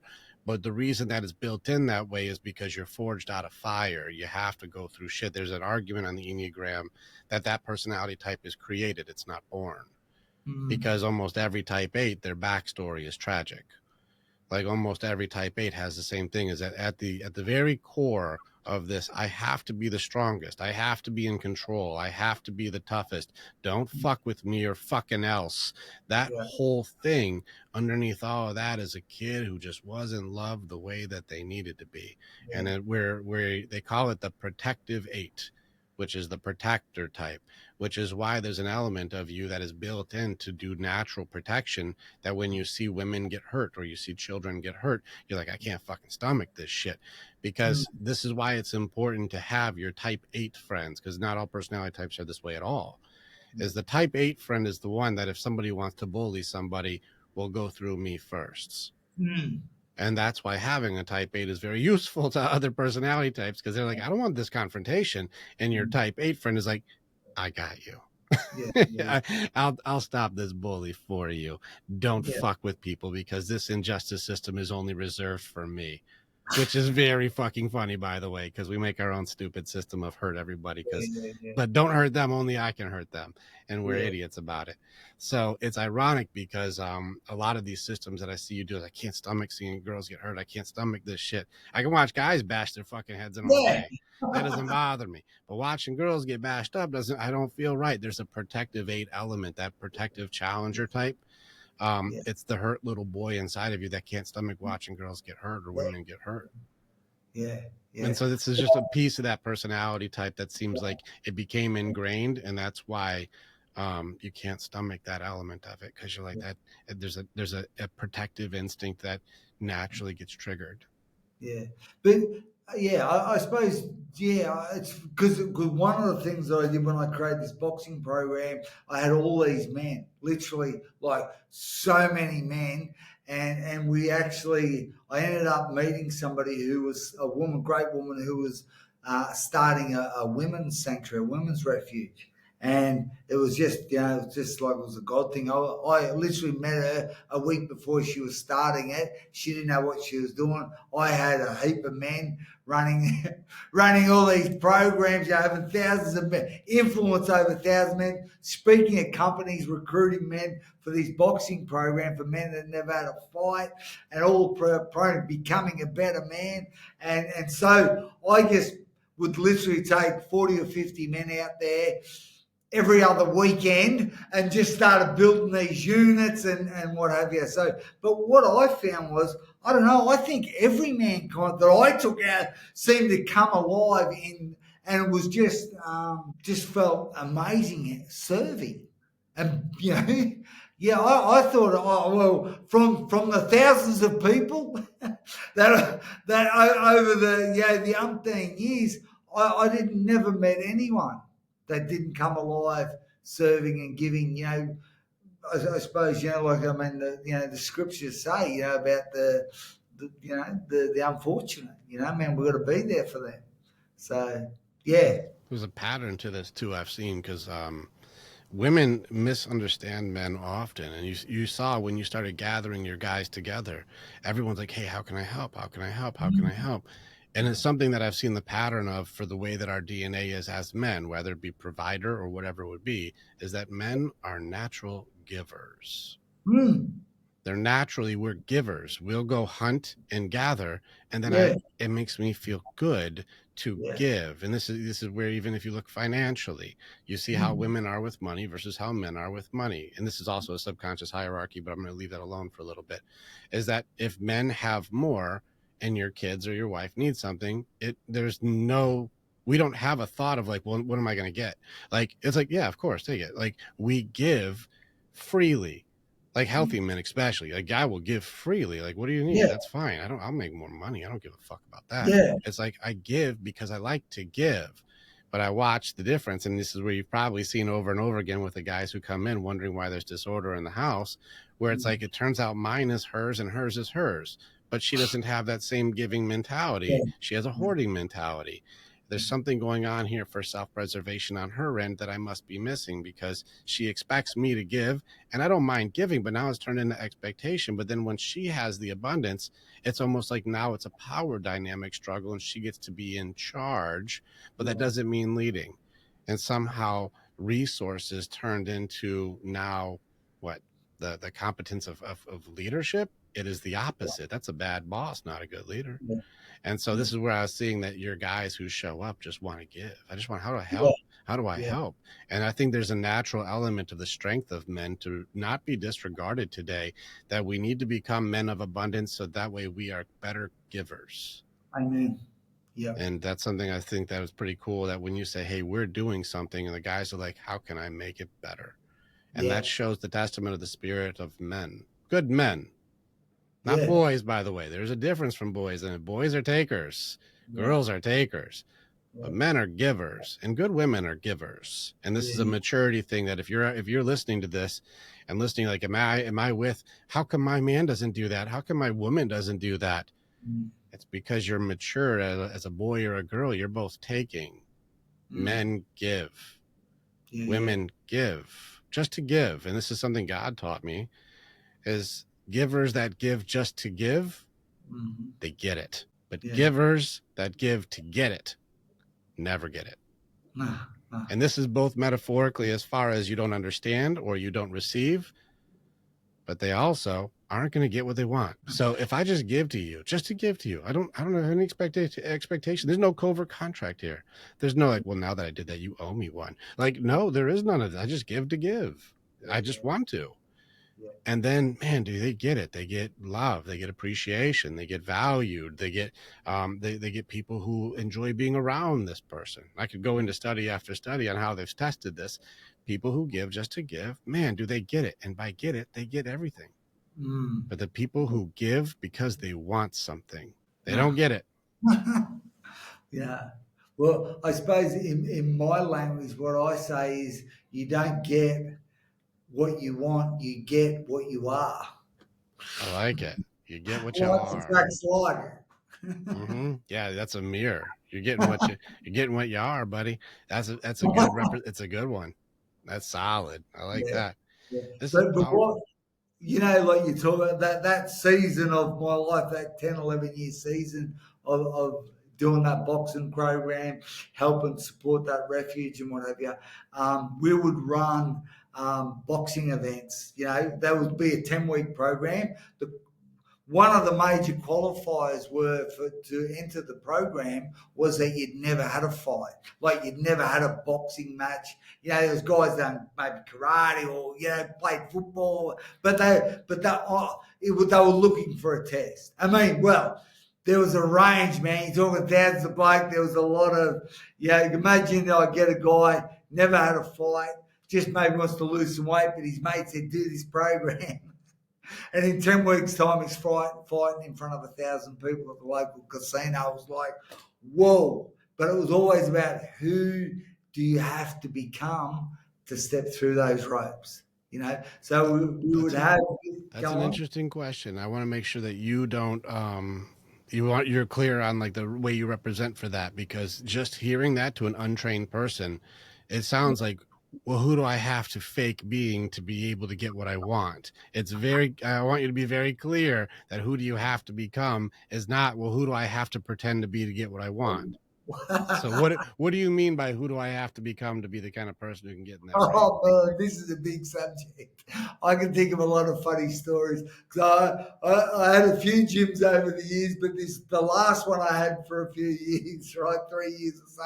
I had my office. I had the gym that way, and I had my office here and the car park there. So it was all glass. So literally, I would see all the guys rock up, right, and come in the gym. The amount of times on enrollment day where the new guys that turn up, literally $200,000 or $300,000 they literally get out their car like they just got out of a Nike commercial and strut in. Wait for someone to open the door for them. Like you say, who do I need to fake? Oh my goodness. And literally, yeah. And of course, over the years, you you get better at spotting those guys quicker. And in turn, like they're not bad men, obviously. They're just men at a different, they're just going to learn some things really quick. In this gym anyway. But one of the things, I mean, even like with a lot, because I built a great team of men that would come through that program, a lot of them would want to stay with me, and yeah, so I built a great team over the years, and up to like a lot of those guys would help with the refuge, and it's up to 90 men, like helping like 24 men at a time, it was amazing. But so we really instruct, like the culture was every new man that comes in, you make everyone in the gym shakes his hand, looks him in the eye, makes him feel welcome, And literally every time I come in the gym, you just got everyone high fiving you for turning up, But after about 2 weeks, we start working on defense. You got 10 weeks. And we'll be telling stories of like identity, maybe around your stories of the past, who you have to become, that alluding to that. So that literally when we got to week 4, you'd start sparring, and normally in the second week we'd work out, we'd have 2 guys, but then maybe we'd have 3 or 4 guys that were cornermen coaching them, obviously me kind of overseeing a lot, but so you'd have that one-on-one stuff plus the group, corporate kind of stuff. But they'd start sparring their cornermen. They'd kind of know what level they're at. But man, the Warriors made through hardship. You're going to have to get hit. Best way to learn how to move your head is get hit. There is another way. I guess that's called boxercise. That's what the girls are. Well, that's what you know what I'm talking about.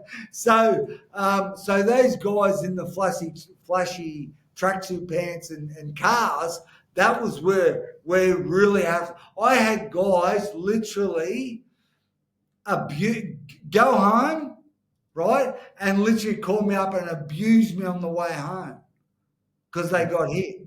Oh, really? Oh, they're gonna call you and get mad that they got hit. The track Oh Captain yeah, Track they Pants. say, mate. Yeah, they say things like, "Mate, you told me I was going good. You told me this. I haven't. Like I got hit with everything. You know, like Yeah. just I suppose living the way I put it, they've been living in a false economy, Oh, it's funny. It's and it's funny. You burst the bubble on that one.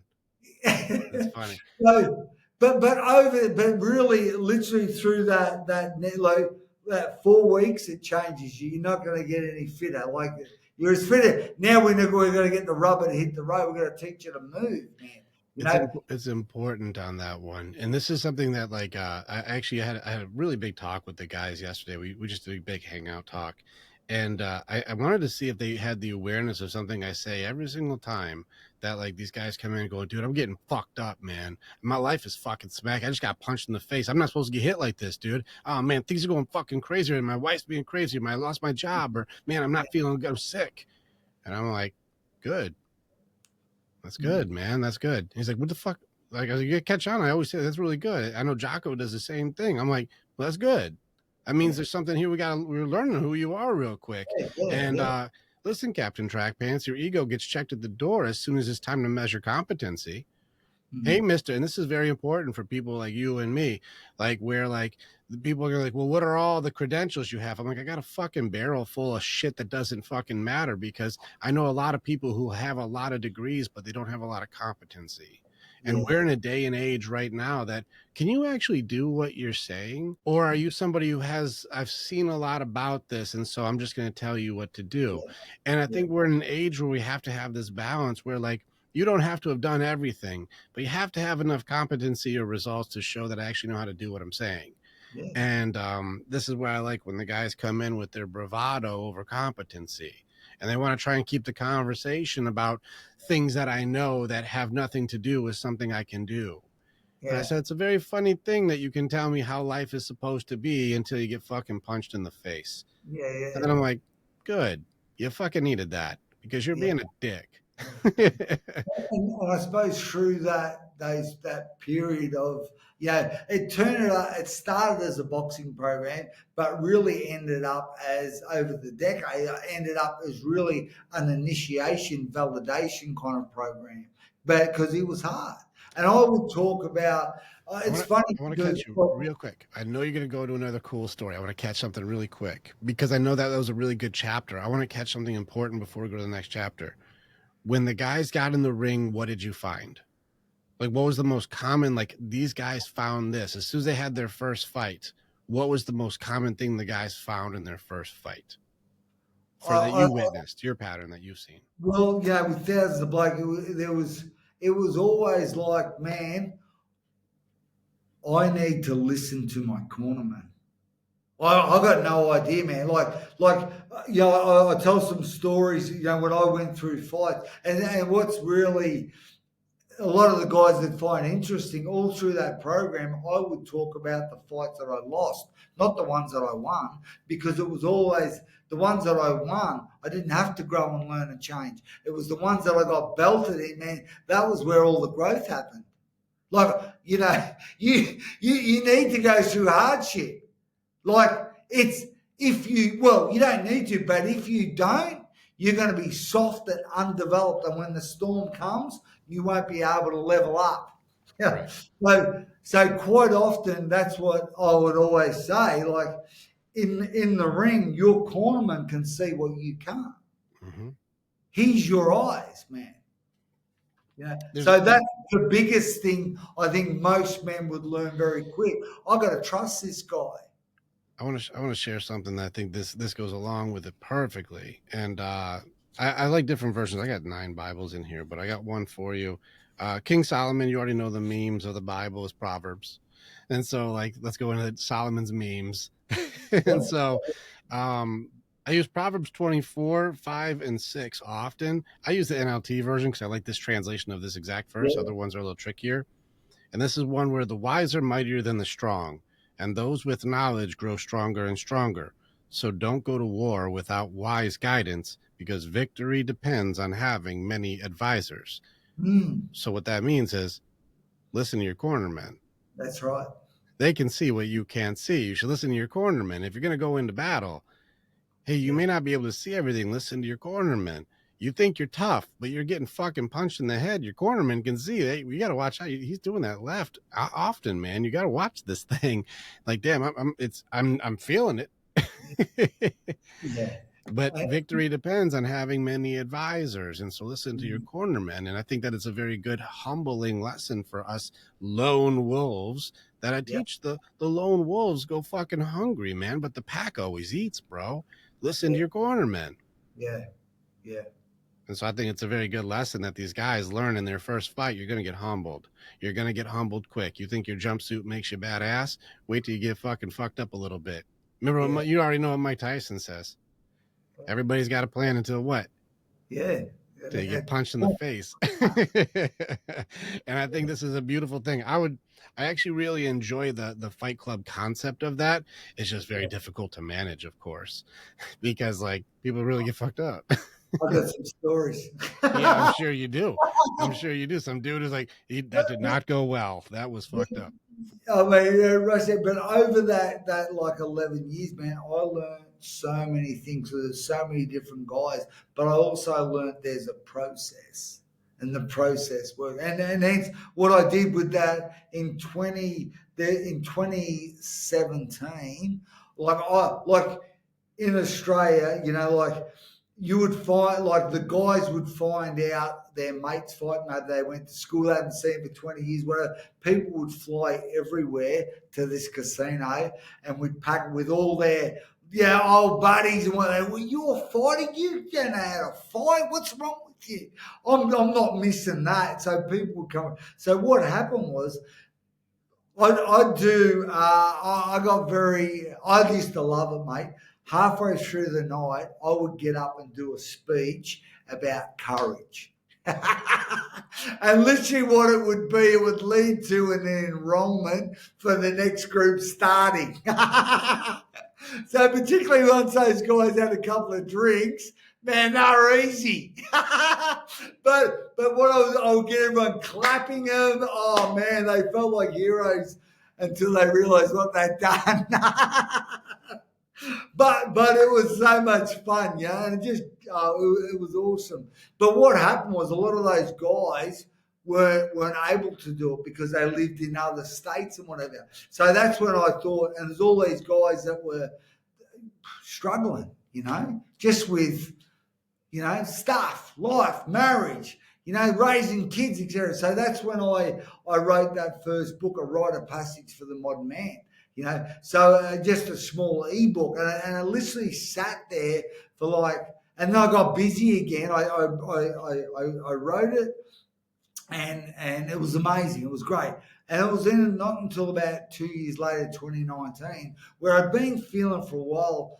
There were so many men who couldn't do the program for whatever reason. They didn't live in. There was men reaching out from New Zealand, etc., saying, "Bring it to Melbourne, bring it to New Zealand."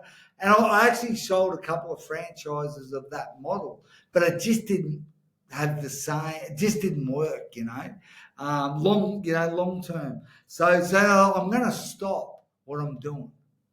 I'm going to work out a way. How can I help more men? How can I reach? And that's when I put that ebook online, and literally it just because I was only advertised on Facebook in Australia, right? And I remember seeing all the book sales come through, and I'm thinking, what's this? There must be something wrong with the delay or something, because literally 95% of the books were being sold between 1 a.m. and 3 a.m. in the morning. And literally, that's when men were awake looking on the internet or Facebook. Because what I started doing was I was so excited because I thought I'd have like a couple months off and kind of recreate it. I didn't really know. That's been kind of my thing. Let's do something that's never been done before. But at about the 3-month mark, And I was having a great time. I've been to Fiji. I just, I'm on my property. I'm, like riding my horse. I'm a horseman. And at about the 3 month mark, there was 4 men committed suicide in 4 weeks. And two of them were waiting for me to start the next program. And I was like, it was almost like over the years, all those suicides all landed on my doorstep, all those feelings, all on the same day, man. It was hard. It was so hard. And I tell you, Rick, mate, it hit me for a six. It took, to say it took the wind out of my sails, man, it nearly took me out, you know? Leader to leader, I know that one. That Mm, one, and even this week I had to go through that fight this week for this thing where we want to try to help people so bad, but then even one small thing that we did, not intentional, one small not intentional thing that the leader will do can cost lives and can cost things. I had a thing that I made a mistake in the way that we built our system for guys to come in, and guys yeah, are messaging me, they're like, I'm on my last leg, which is every guy who talks to us to begin with is like, men don't reach out until they're in crisis. That's just how men are, period. And so I know every time I meet a guy coming into the group that he's like, I know you're on your last fucking leg. We wouldn't be talking if you weren't. You have tried every single thing that you've ever even heard of, and none of it worked, which means you've come to the conclusion, which is yeah, correct. There's something that I don't know that I need to know. And so yeah, I got to talk to people who have a better way. Well, our system that I try to put it together, but there's something that got goofed up when the guys would come into the group that it would block them from mm, interacting. And I didn't know it was doing it. I'm like, wow, why these guys? We had 500 guys join in, and I was like, where is everybody? Like, we yeah, just, what's going on here? And we found that like there was something in the system that was blocking them from communication that wouldn't let them get to the next spot, and they didn't know what to do, and they couldn't communicate with anybody. Hey, this isn't working. And so we just had 500 guys struggling come in, and then my system gave them a roadblock that made it just a confirmation of fuck me. You know what? Another fucking thing that isn't going to work for me. Of course, this is a fucking sign. And I'm like, it's not a fucking sign. It's an accident. I'm like, man, I thought we had a thing to make it so you get to us easier or better or more efficiently so we can support you. And I mm, created a thing on accident that blocked them from getting in. I'm like, why did everything just stop? What just happened? mm, Everybody's looking for where's the kink in the hose. And it yeah, was this one thing. And I'll tell you, that kept me up, man. It keeps you up because these guys were like, I'm on my last leg. I didn't get to hear from them. I don't know what the fuck happened. mm, I don't know if that guy ended himself or not. I don't know, but I sure know that I had the chance to do something, and I created a yeah, thing on accident that stopped him from getting to me. yeah, And I'll tell you what, it keeps me up. This has been a tough week just for that thing where I'm mm, like, fuck, how many guys did I fuck over when I wasn't even trying to? I was trying to help them, and I accidentally created a roadblock. And I'm sitting here in class going, how come nobody's showing up to class? Not even knowing I had a roadblock to stop them from mm, getting in. yeah, And it kept me up, man. It was tough. And, I had to get, God was like, they're okay. They didn't need you anyways. They needed me. But it's one of yeah, those things where it's like, hey, you mm, needed to do the same thing that Gavin needed to do. You need to wake the fuck up.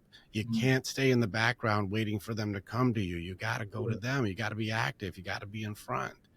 mm, Otherwise, people are going to fucking suffer and you're not doing your purpose, man. mm, And so you and I both, I know that thing. And this is not the first time I've had to face that, but it's just another example of heavy as the fucking crown when you have to do this thing that you're called to do. And you're like, I'll get to it. I'll get to it. Let's get it going soon. And it starts costing lives because of our, mm, what call it, procrastination or our delayed, systems, or let's schedule it out for 4 weeks from now. And you're like, people are struggling now though. And this mm, is kind of where you see medical industries and things like this go, well, I know you're not feeling good, but I can fit you in October. You're like, I'm not feeling good now.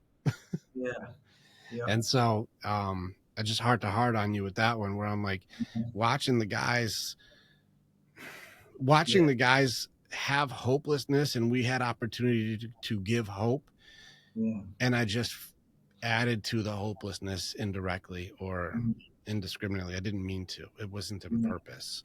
But it looks like, man, I'm like, we have to do better. Yeah. We have to do better. I have to do better. Yeah. And that's just kind of me, just heart to heart with you. I'm like, I know that feeling, man. It's tough. Yeah, it is. Tough. And yeah, but I suppose at that point in my life, like the whole way through my life, God has looked after me. Like, never has he not. And timing's everything. And I remember what I started. You mentioned Fight Club before, but so I'm thinking I don't want to do what I was doing, running those massive events every other month, and it was just I wanted to help more men. So I put that book more rather than the casino kind of help, more grunty, more gritty. So that's when I had a mate with a nightclub that was underground in a basement. So I started running these, and I'm just men only nights, right? So we set up this like makeshift boxing ring, and we get a couple of hundred men come in, and I sort of when I say train them, I kind of half train them for over a couple of weeks rather than a whole. So I was able to match them relatively easy. But sometimes, man, when that bell goes, some other guy comes out of him. You can't, some stuff you can't predict. But because I suppose I personally matched after fighting for 18 years and then matching blokes for over a decade of nine, I kind of can see I'll match him with his ability, but it's more matching with his mentality as well. That was probably more to come into play. So I started running these fight clubs, and then I had another mate. Although we have some fun, it was a bookie, so we started. Everyone could bet on their mates. And then I remember, mate, and then it was unreal. And then it was like, hang on a minute, we had like a draw, right? So hard, I got so good over the years at matching them, like they were so even, But then when we started backing them, we started having a bookie. I realised we couldn't have a draw. So we go, hang on, we're going to have to go another round here. We have to go another round. So then I started and then the pandemic happened.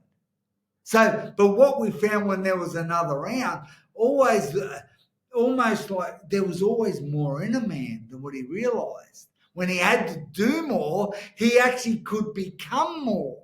When the circumstances were that he had to, But then when the pandemic happened, and then I started my 10-week program that was all about boxing for a lot of people. It was all about those stories that I told. It was that, and those questions that I asked, and those things you had to do at home so that you were at peace to go to training, to develop yourself. So then that 10-week program, that book was selling, that 10 weeks, man, it just took off. I can remember having a gym and people would drive an hour to my gym. And I was like, man, they've driven from the other side. Like, I felt honoured. Now, all of a sudden, I remember that first Zoom where I had men in every state and every territory. I thought, I cried, mate. Like, this was a dream come true. Because I have a dream, and I used to get up and tell my dream at these big events in front of 1,000 people. That's how I would start the night, about helping men and so forth. And I'll tell you that one day, or maybe later. It's because that was what it was about when you've referred to about who do I have to become. Well, what's your mission?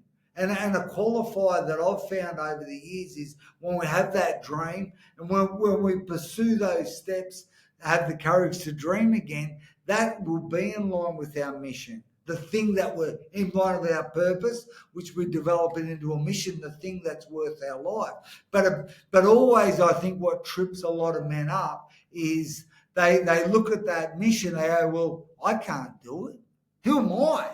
But so it's like, who do I need to become? And I think for maybe men listening and they've got a dream, they've got the courage to have a dream and The qualifier is you don't know how to do it. Like if you know how to do it at where you're at, man, you ain't thinking big enough. That's that's one of the qualifiers is you don't know how to do it and you don't feel qualified. That means you're on the right track. But then when the pandemic happened, I had all these guys doing it online. I've got back in Australia, I've got a property. Okay. So what I did was set up my boxing ring in the middle of this paddock, right? On acreage. And I just light some fires around the outside. And then all these guys would just turn up and like from around Australia from done my program. And sometimes I'd give them literally 15 minutes training. But they knew what was coming, They didn't know how they're going to perform. But what I started to do was I started to just do 2 rounds, and then the third round we would just go until. So men would do say 2 2-minute rounds and be absolutely exhausted. Adrenaline would take over. They go into shock. They'd be fatigued. But then when I took away that third bell, some of those men who were exhausted in 4 minutes, that third round would go 10, 12, 15 minutes long. And the real transformation would happen in the unknown, in just where I took away the finish line. And literally, I would actually, my dad is absolutely amazing. He become like over the years the referee to almost kind of make sure no one would, no one would sort of get seriously hurt. You need to kind of get, biffed up a bit for your best to come out. But that's what we seen. It wasn't until you got hit, you met the guy on the inside. That flashy car, that amazing businesses doing $1 million a month. It can't help you right now. It's like the guy on the inside. So over but what I also seen over that period of time was that men needed more. And that's when I wrote in 21, I wrote that second book, The Man Alive. So there's like all those stories that I told over those 10 weeks. I picked the best, I think the best ones, the ones who get you motivated to take action. I put them over 21 days with actions. So literally, mate, men actually come alive, which hence, we've turned into the Man Alive experience, which is the 12-month program. Like I've literally had, even since I've been here in the Mediterranean, man, I've had men fly up to 36 hours to come here and do like an initiation type of event. Had a guy from the States last week, a doctor, man, just needed it. Looking, he's found his mission, his purpose, the thing for his life. And now, like, that's what we're, I suppose, going into now. Like you mentioned before about provision and stuff, like how this is what I've really stumbled across from all those years of who do I need to become to step through those boxing ropes to now it's who do I need to become to be the king of the castle. Like, so now we're helping men monetize their purpose, the mission, the thing they're built for. Man, it's like, I don't know where you have it in America, they have a saying in Australia, it's like, do what you love and you never work a day in your life. And I think what is happening here in the world since the pandemic, I think it's the best time in history. For men that have the nuts and the courage to grab life by the throat. It's either that or you end up getting grabbed by the throat. And I think when we talk about being a warrior, I've got, like I said, 7 kids. I've got 2 sons and 5 daughters, man. As men, we've got to show our sons and our daughters what a real man is, what a real man looks like. This is a tricky topic because again, blessed are the meek. This is important because people think meek means weak. It does not. It means the warrior who knows how to use his sword, but also knows when to use his sword. And there's Yeah. an element of, I understand the expression, like grab the world by the throat, but I think it's more of be the man who can stop others from grabbing people by the fucking throat. Like, be the Mm, man who's like, no, no, no, I will do the right thing, not who is mm, right, but what is right. And I mm, have a code that I live by to make it so that I can look in the face of something that is disagreeable and remain stoic. I hear mm. you and I can be empathetic to your plight, but I don't agree with you. And thus I'm not going to do anything that I don't agree to. I can be nonconformist. And in the face of today's courage, people think that the opposite of courage would be cowardice. Like, he's going to run away. He's going to run away. The opposite today, in today's society of courage, is conformity. That's It's right. just go along with what everybody else tells you to do and never go against the grain a single day in Yeah, your life. And so I think it's important that as leaders that we're clear on what do I mean by take the world by the throat. It doesn't mean be an aggressive asshole, because that's the mm, misconception of men. I think it's different to go like, no, I stand for what is right and I do the right thing, even in the face of the judgments, criticisms, blame, and yeah, shame of those around me who think I should be less than I can be. yeah, And that's something important for us to say. What do you mean by take the world by the throat? It means I stand for something good so I don't fall for something stupid. that's right. And I think And that's the element of like, that's just, there has to be clarity, because remember, the untrained men will hear what you say and go, I'm going to go grab shit by the throat, and go, no, no, no, he didn't mean go grab. He meant have the courage to go for what you believe in. Have the courage to stand up for something that you know that would make a difference in this fucking world, instead of yeah, stay in the background in your mother's basement leveling up your Call of Duty fucking levels, or getting your MMO system, like your World of Warcraft character, into the highest level guild. Like, slow the yeah, fuck down. You're missing life, man. yeah, You're missing the minutes. And I just want to make sure that you and I don't ever get misinterpreted by people who are untrained, who go like, I gotta go grab things by the throat. That's a real man. You're like, hold on. No, real man will probably stop people from grabbing someone by the throat. yeah, The strong man would stop the man who wants to go grab everyone's throat. yeah. And this is where the strength that comes from the meekness of a strong man is where, here's a cool thing that I noticed for this, because my nice guys and my bad boys, you and I came from the bad boy circle, but my nice guys really are struggling today. And this is Okay. the feminine element of men.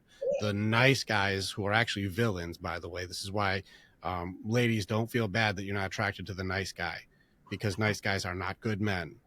But there's Yeah, an element of, there's a reason why there's an attraction to bad boys, is yeah, because they are defiant, because they yeah, are nonconformist, because we will fight and protect, because we will be difficult to control. Those are attractive traits of a male. Problem yeah, is they have terrible intentions and do it for all the fucking wrong reasons. And it's really shitty things they end up doing with these yeah, behaviors, but the behaviors are better, but the intentions are terrible. Now, my nice guys have wonderful intentions. I just want to help, and I want to be nice, and I want to be loved, and I want all the good things. But the way they do it is slimy and manipulative and mm, lying and yeah, sneaky and covert contracts and whiny. Well, you're not giving me what I want, and like it turns into this boy mentality instead of man mentality. And what I found is, you take the behaviors of the bad boy and you mm, take the intentions of the nice guy and you put those together, get rid of the bullshit versions of stuff, and now you have a good man, a yeah, guy who will do what you said in a way that is balanced. It's like, well, I'm going to be disagreeable, but I can also be empathetic. yeah, yeah, I'm going to be confrontational, but I'm also going to be compassionate. yeah, I'm going to tell you no, but not because I want to hurt you, but because I'm looking mm, out for you and I can mm, see how that is. I'm not yeah, going to join you at the level of screaming back and forth, because no, my strength doesn't require me to flex on you to know that I can do something about this. yeah, And my stoicism and my calmness in here should be concerning to you, yeah, because other people would get reactive and I'm responding the way I mean to. yeah, And now you see safety and security starts to come around a man who doesn't have to freak the fuck out and beat everybody up because somebody looked at me the wrong way today.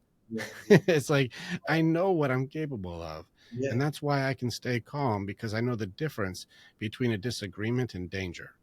yes, that's right. And so that's where I like us to be very clear, because I think Yeah. it's very easy for somebody who is Who's not untrained, trying.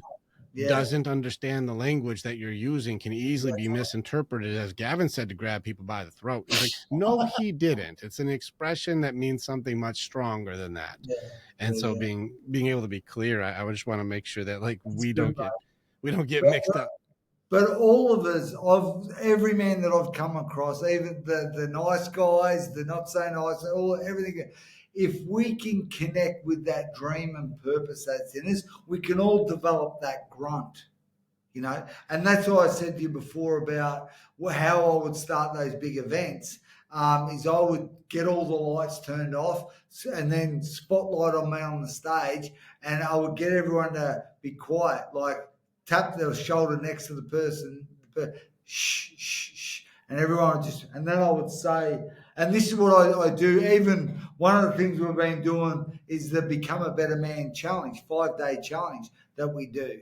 And one of the things, like it's almost like if I just get 5 hours, like an hour a day, 5 days, I just want to get one thing through. And this what is to really locate an oath, an agreement, that's attached to your dream. And this is what I used to start with that program. I'd get up and say, "My name's Gavin Topp, and I have a dream. My dream is that every male would know there is a masculine journey to be taken, that every male would pass the test of manhood so he would know that he is enough, that every wife would feel the unconditional love of a husband, every daughter would know what a real man looks like, and every child would feel the love of a father. My dream is that every male would live a life of adventure that would inspire those around him, that every man would have the courage to fight for what is right and what is just, that every man would know his purpose is to raise other men up. And that's my dream for you. I'd say that's my dream for these listeners. That's my dream for the city you live in, the country. That's my dream, for men, It's a that good dream. and like blokes like you, Rick, mate, you're just an absolute champion, mate. I'm in love with you. You're amazing, man, love, mate, because you're doing what I'm my dream, Well, we're like I'm connected. saying. Yeah, we're connected. We're doing it right now together too. It's because I know a lot of guys listening to what we're doing right now, and like they're legendary to even be at this level in the Yeah, conversation, because we're hours into it. We're a couple hours in, and so like it's guys who have gotten this far. They've already yeah. learned so much and taken so much from just brother to brother conversation. That's a powerful And, dream. and That's a that's good one of dream. the things. But I believe I've seen. It's not even believe. I know it's a fact. If you ask the right questions, you tell the right stories. Every man's got a dream. Not like me, but the one they're meant to have. But that's what takes courage to actually be real, be honest, be authentic. Not with anyone else, with yourself. That's what I want. When it's all said and done, man, that's what I want. I'm going to give you a testament to what you just said. There's some powerful things that I have found, and something to add to the strength of your dream right now. And this is something that I found with everybody who's ever found that purpose, everybody who's done the journey and they Mm, figured out what the fuck I'm supposed to be doing. And yeah, it's found on the journey, just so you new guys think you're amen. supposed to start with it first. No, you start with something that's good enough, but you'll figure Yeah, you out when you start going through the climb. And once you start going through these fights and go through the mountains and go through the yeah, fucking valleys and get stuck in the fucking river and have your fucking horse die and like shit yeah. goes nuts. Once you go through the battles of all of these hardships, you'll find something that I think we've been talking about the whole time. The reason you go through all of these things is to find you. And that's the ironic thing about having to travel the world, be in all these things, go through all these adventures, have these radical losses, get your ass kicked inside out. Is the whole thing you've been looking for, is the thing you started with the whole time. Yeah, I went everywhere looking for me. there it was. And that's funny. I was looking for me the whole time. And everywhere I went, there I was, but I couldn't see it. Yeah, And that's the yeah, irony to our adventure of calling our to our purpose. And the thing I've found for every man that's found their purpose is that God does not ask easy things. Everybody who I've ever found really found their purpose. It's like, man. that's a big fucking mountain, man. Yeah, You're like every guy I've ever met who's like, I found what I'm supposed to do. Every guy who I really know, I'm like, I'm connected to you. It's like, that's hard. That's a Yeah, hard purpose. yeah. And that's something where I can connect with is my purpose. God does not ask easy things. And when I explain my purpose, I'm like, you want to try my job? And they're like, yeah, I'm good. I don't want that one. Well, I'm sure you're the same. Over the years, I've had men do my programs and then endeavour to rip it off and try and do it. I've had blokes advertise me on their Bro, website. Yeah, all mate. day. I'm They do it like, wrong all man, day. I'm like, we need to have a coffee, man. You don't want to do what I'm doing, man. No. You won't make it. It's too hard. They can't do it because, well, you can't fake something authentic. That's the That's definition right. of lying, anyways. This is a testament. The podcast I just did with Justin Kavanaugh, I got to give him credit because he called me out. I love, like, we all challenge each other, and he called me out honestly, true, and he's correct, and I have to give him credit for it. I am not a big fan of social media. I don't enjoy it. I find it to be a taker. It's not a giver. It drains me on the social media element of it. So I don't like getting involved in it. I don't like doing it because it takes from me. It's not a giver. And he said, "Do you know how many people are stealing your shit and doing it wrong?" Even Socrates, just so you know, Socrates hated when people would take notes at his class. He's like, I don't want you taking notes at my class. You either get it or you don't get it. You know why Yeah, he didn't want them taking notes? He's like, you're going to telephone game this shit and fuck it all up, man. I yeah, already know that if you try to teach what I just taught you, it's going to be a totally different damn lesson. yeah, People try to steal my stuff all the time. I don't care either. If it ever helps somebody, that's a good thing. I don't care. But yeah, they do it wrong. And Justin said, there's so many people who are good at marketing doing the wrong thing with your stuff. And it's like, yeah. do you know how many people are getting hurt because you're not out front? That's right. Do you know how many people are suffering because they didn't get a chance to see the authentic thing because they've only seen the frauds because the frauds like to put Yeah. money into marketing. They don't Counterfeit. know the real thing. And so Yeah, there's a calling for this where it's like you're not wrong on this part, but I do not enjoy this element of the purpose. But I have to go out into the fucking mess, which I don't mind doing the trainings or doing the speeches and doing all this. I don't mind that at all. That part I enjoy. It's the social media and the taking element of it that's like, I got to keep yeah. doing this part I don't enjoy in order to make sure somebody else does not hurt people because Mm, I didn't get out there. And yeah. people will take your stuff and do it wrong and they will hurt people. And Oh, that's it. people can take my stuff because I do deep work psychology and do Mm, radical fucking damage. Because if you know the weaknesses of people, you can exploit them, and people yeah, do. yeah, People will take power and show who they really are when they have advantage by doing the wrong thing and yeah, calling themselves experts. yeah, yeah, yeah. I sort of lean back when I hear that word. Well, it's because rule number 7 in our creed is to challenge everything. And it's very important. I think you can do this and I can do this too, which is why I like talking to you, is because one of the things when guys come in, they have to do something that's very important. I find it very important is you have to challenge the competency of the leader Mm, directly. And if you cannot challenge the competency of the leader, you're in a cult. yeah, okay. Yeah, And yeah, so yeah, if you can't go like, are you good at what you do? I got some yeah, questions, man. And if I yeah, answer incompetently, if I answer as a fool or a manipulator, or I'm trying to skirt by and deflect from questions, if I'm not being honest or sincere, if you're not catching that I actually have done what I'm telling you to do, yeah, do not follow me.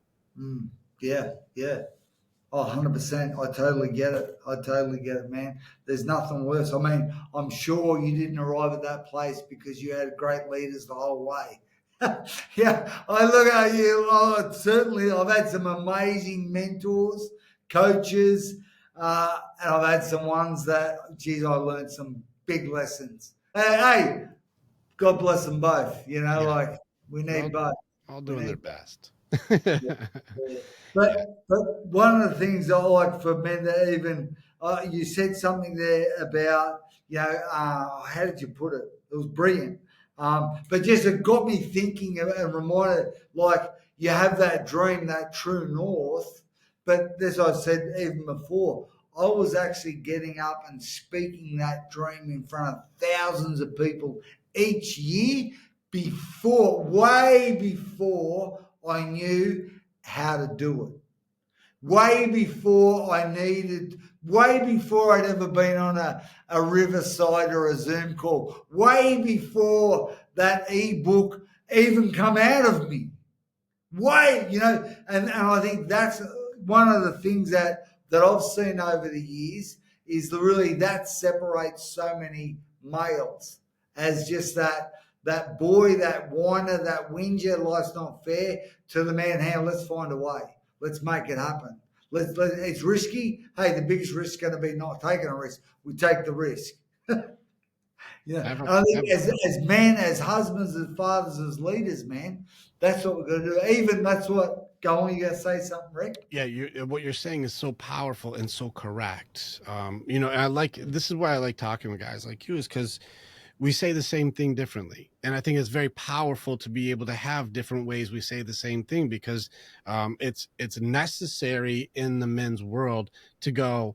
I hear these two guys, and some will go, I identify with how Rick says that. I like his Yeah, style. And then some guys will be like, Gavin's my fucking dude. Like, I love yeah, his style. That's it. We're yeah, saying the same thing, but in a yeah, way where it's like, I just resonate more with Gavin's style. That one seems more my type, And so it's a very necessary thing that we say it from both ways. And they go amen. like, man, these guys fucking are going to the same location. They're just coming from different starter points, but they know Yeah, how to get there. And it's a yeah, very cool thing. yeah.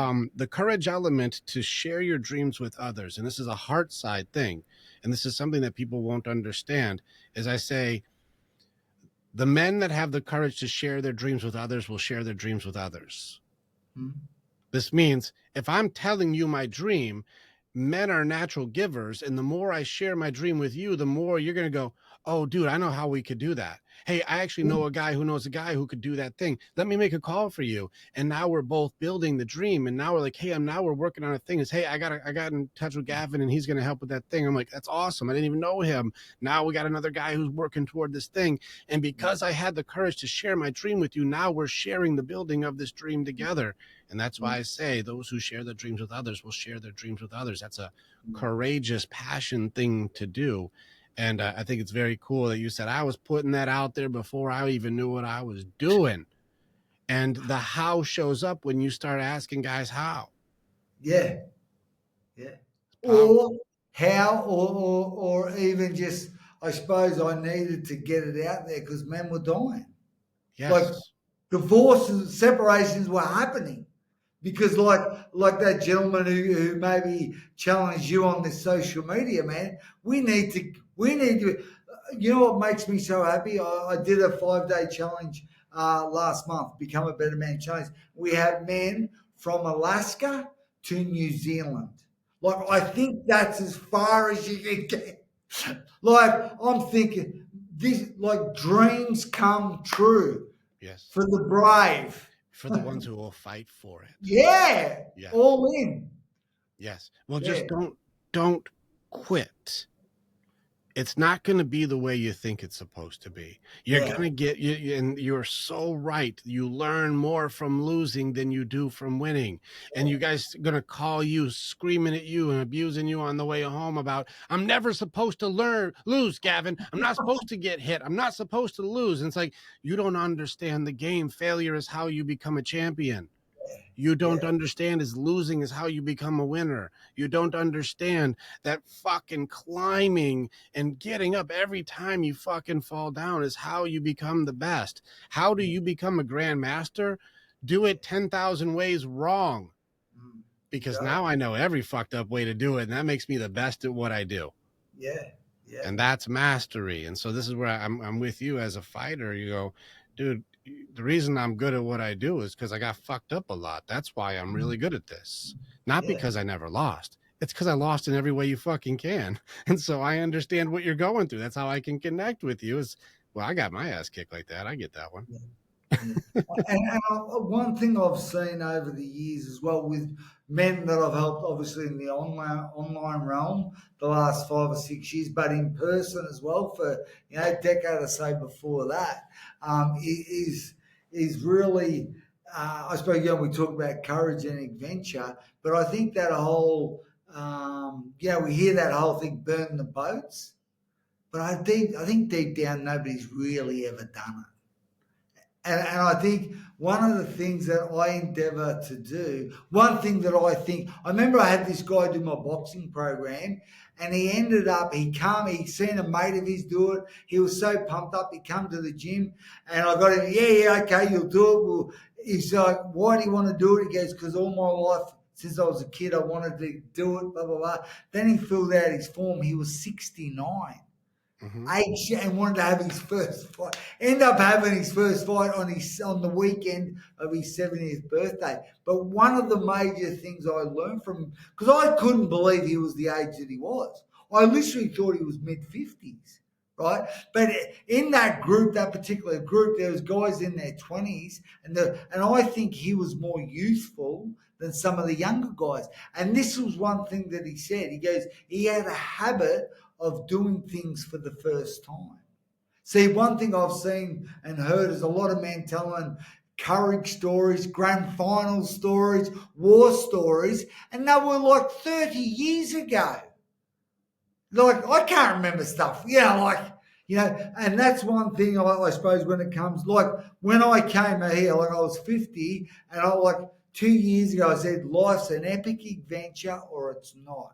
So that's why I brought a one-way ticket and shifted my family to the other side of the world because I wanted to go and experience what is it like living on a small island with 15 villages in a community that when 12 o'clock happened, all the shops are shut till 4 o'clock. Everyone goes for a siesta. I wanted to experience that.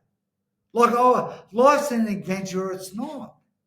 And I think that's what we talk about burning the boats. Those one-way tickets, man, they're the best. And you know what? Like I think about it now because we're going to go home at the end of the year, a couple of years in, and I remember saying goodbye to people, and people saying, "When are you coming back?" I said, "I don't know." Like people who love me, care. My wife said, you got to stop saying this because I started saying, shaking their hand, saying, listen, if I never see you again, good luck with the rest of your life. Like, I don't know, like, yeah, I'm on an adventure here, but I think for a lot of us, we just get in a rut without even realizing it. I think it's very healthy for us to change seasons. What I've seen in changing cultures, and I've been in multiple cultures, being here in Europe, it's been extraordinary in the development of this is one thing when I talk about burning the boats.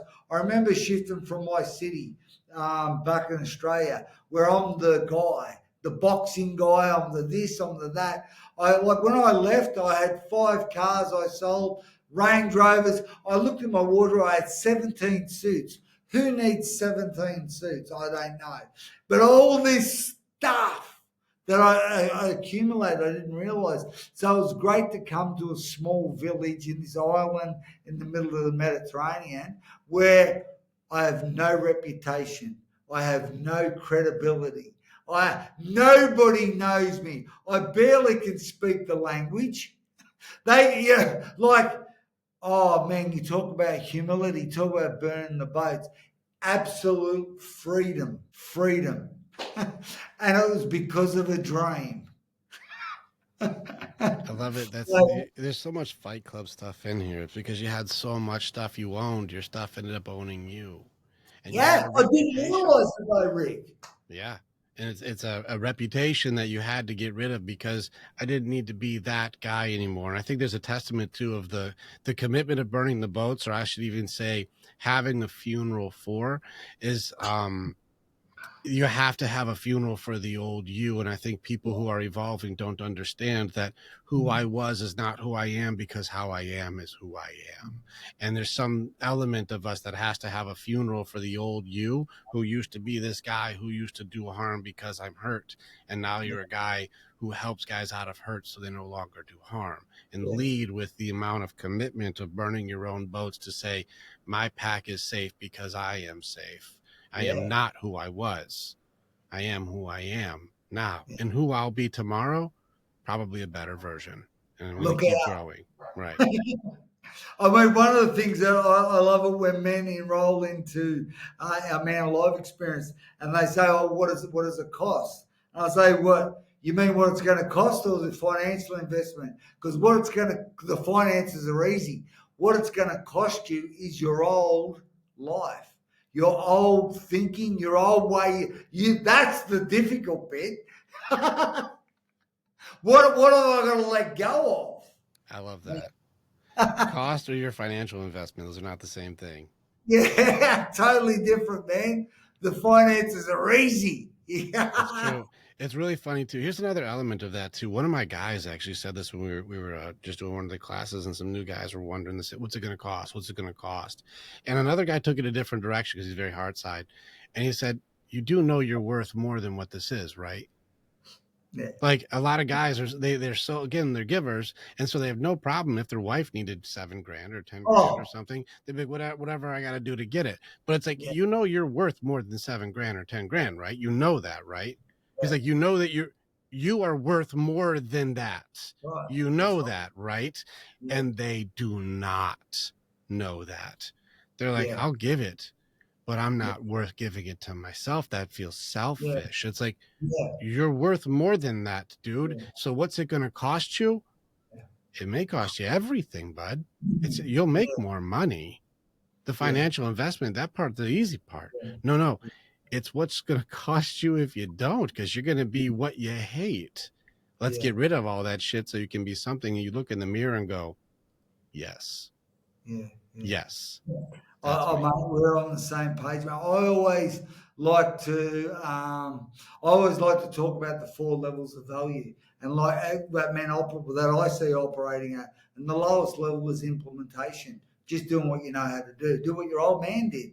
Just and then the second lowest level is managing. So you start to manage other people, the system that you're using. But then the third level is around communication.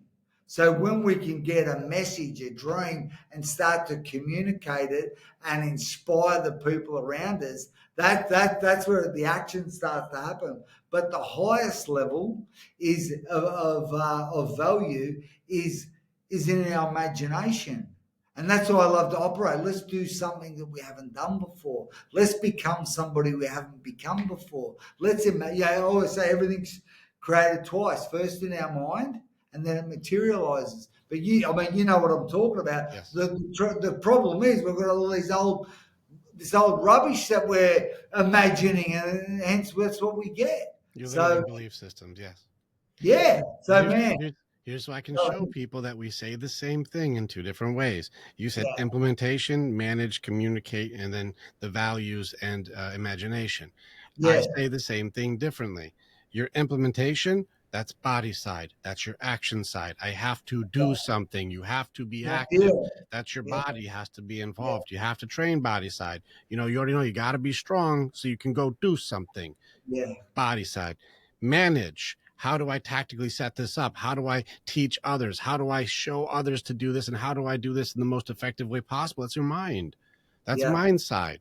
So you have to have body, you have to have mind. Then you have communication. Communication is for connection. Connection yeah, is going to be the emotional passion you have behind why you and I are doing this together. And are yeah, you able to share that with others? That's your heart side. You got to get your heart involved in this thing. And then you got the value and the imagination of your dreams and your purpose. And how do I convey the thing that I know that I could be and what I'm built to do in this universe? And that is your spirit side. yeah, That's yeah. who you are. That's your character. That's your direction. That's your purpose. And so we say the same thing. I just say So mind, heart, good. body, spirit. So good. Yeah. That's all I think is great. Even when we are talking earlier, we're talking about because one of the things that I always like to teach, even in our 5 day challenge, is about you either compete or you create. And I learned that particularly at the end of my boxing when I started, I suppose, develop myself because I never felt like I was trying to beat anyone up or somebody had to. But I always felt like when I got into the development, once I sort of recognized that fear was driving me, I just wanted to create something either in me or out. Yeah, I wanted to create. I never wanted to compete. That's why there is no competition for Rick. One of a kind, extraordinarily built, amazing, a miracle. There's one Gavin. That's it. Done.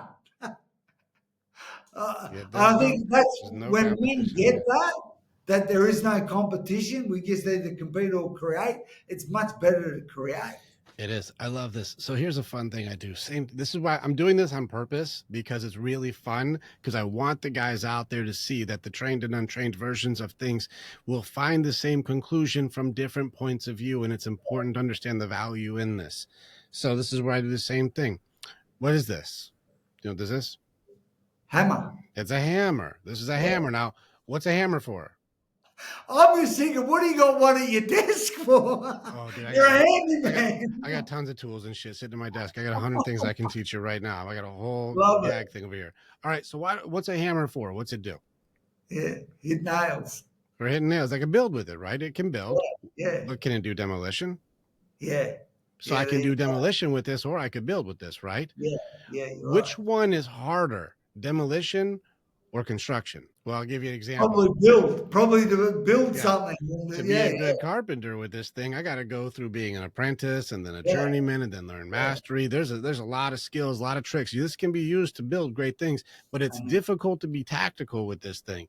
Now, if I needed to demo a wall, I could give this to a 16-year-old and say, "Have fun." And yeah. no training required. And No, when I say this, you see a lot of people have their hammer to try to fix their relationships, and they try and fucking do a, a fucking screwdriver job with a hammer, or they're trying to get the lug nuts off their car with their hammer. And yeah, I'm like, are we doing demolition or are we doing construction today, bud? yeah, Are we building something? Are we creating? Or are we trying to compete here in some kind of a way to demolish and try and be better than by destroying others? yeah, Are we building or are we tearing something down today? Because tearing things down, well, that doesn't require any training. Any goofball off the street can do that. But to really build something requires training. And I say yeah. there's only two kinds of men then, trained or untrained. You either know Amen. how to do it or you don't. Yeah, And so yeah, let's teach you how to do it. And so I'm doing these things to show the parallels in the way that we're teaching the same thing in a yeah, different way, because great leaders and men who have been through it find the same destination, but we just have to take different roads to get to the same place. But we all end up at the same table going, tell me about your adventure, because the only way you got to this table is you went on the adventure. yeah, yeah, man, you made it. We made it. How the heck did you make it? I'm like, let me tell you. And then You don't want to go the way I just come. it's like, yeah, you want to hear this shit show? Okay, I got you. Oh, love it, love it. And so it's fantastic. Gavin Topp, it's such a pleasure, man. I appreciate the time that we got to have today. Yeah, And again, I want guys to be able to see this is just what it looks like, and this is the healthy version of men building men, men working with men. We both have our own organizations and we both train in our own way. And I want people to be able to say, I fucking like this guy Gavin's my dude. I love this guy. How do they get to you? Because I want to come out and do this. I want to see some more. I want to go and do one of these trainings with Gavin. Where should they go? Uh, GavinTop.com. That's Two probably easy. P's. I mean, we've got the two P's. GavinTop.com. Okay. And we've got ebooks, programs, events, man. But yeah, the biggest thing is if I could say, man, hey, you can do it. Just keep turning up. You'll find a way. You'll find a way. Hell Bless yeah. you, Rick. God bless you, mate. Absolute pleasure, mate. I can't wait to give you a flipping handshake and a hug, buddy. You got it. I got a big ass hug waiting for you, bro. Sounds awesome. Man. Gavin, thank you so much for being on here. And everybody go check out Gavin Topp. And man, what an honor. Way to get in the fray and be on the front lines. Good shit, man. Amen. Ciao. All right, guys. Looks like we're doing a PS statement here. So, hey, PS, what we meant to say at the end there was, what you got an affiliate program? What's the affiliate program you got? Oh, well, the affiliate program is, well, mate, I was thinking for you so that you can get in, with our Become a Better Man challenge, 5-day challenge, an hour a day. So when you become an affiliate, you get 50% of the money. Basically, we go partners. So we So can get it's more people to team up. $99. We can do more team ups to help more people. Yeah, so $99 or the VIPs $2.99. So whatever you guys enroll in at, man, we go 50-50 in the money. Like, let's Oh, so we help could each other. let's just help each other by helping more guys. I get it. So Yeah, guys, check out some more of the programs here. It's just an opportunity for us to help you, you to help us. I see what you're doing. It's a very smart idea. Let's just help more guys out. Absolutely, man. and the thing is, what I've seen, most men will say, "Oh no, no, I don't want anything for it." But that's a way I can say thank you. Yes. That's a way. Hey, take the money, whatever, go and spend it on your kids, whatever. You Yeah. know? It sounds good. And that means there's a lot of excuses that get eliminated by having that type of system. It's very Yeah, wise. yeah, yeah. Good So stuff. Well no, done. All right, good. I just want to make sure the guys got the little piece of that because, like, hey, I can actually do some things to help more people too. yeah, Yes, and I think that's a good thing for guys to know. Thanks for yeah. sharing that. All right, Amen. All right. Ciao. there. That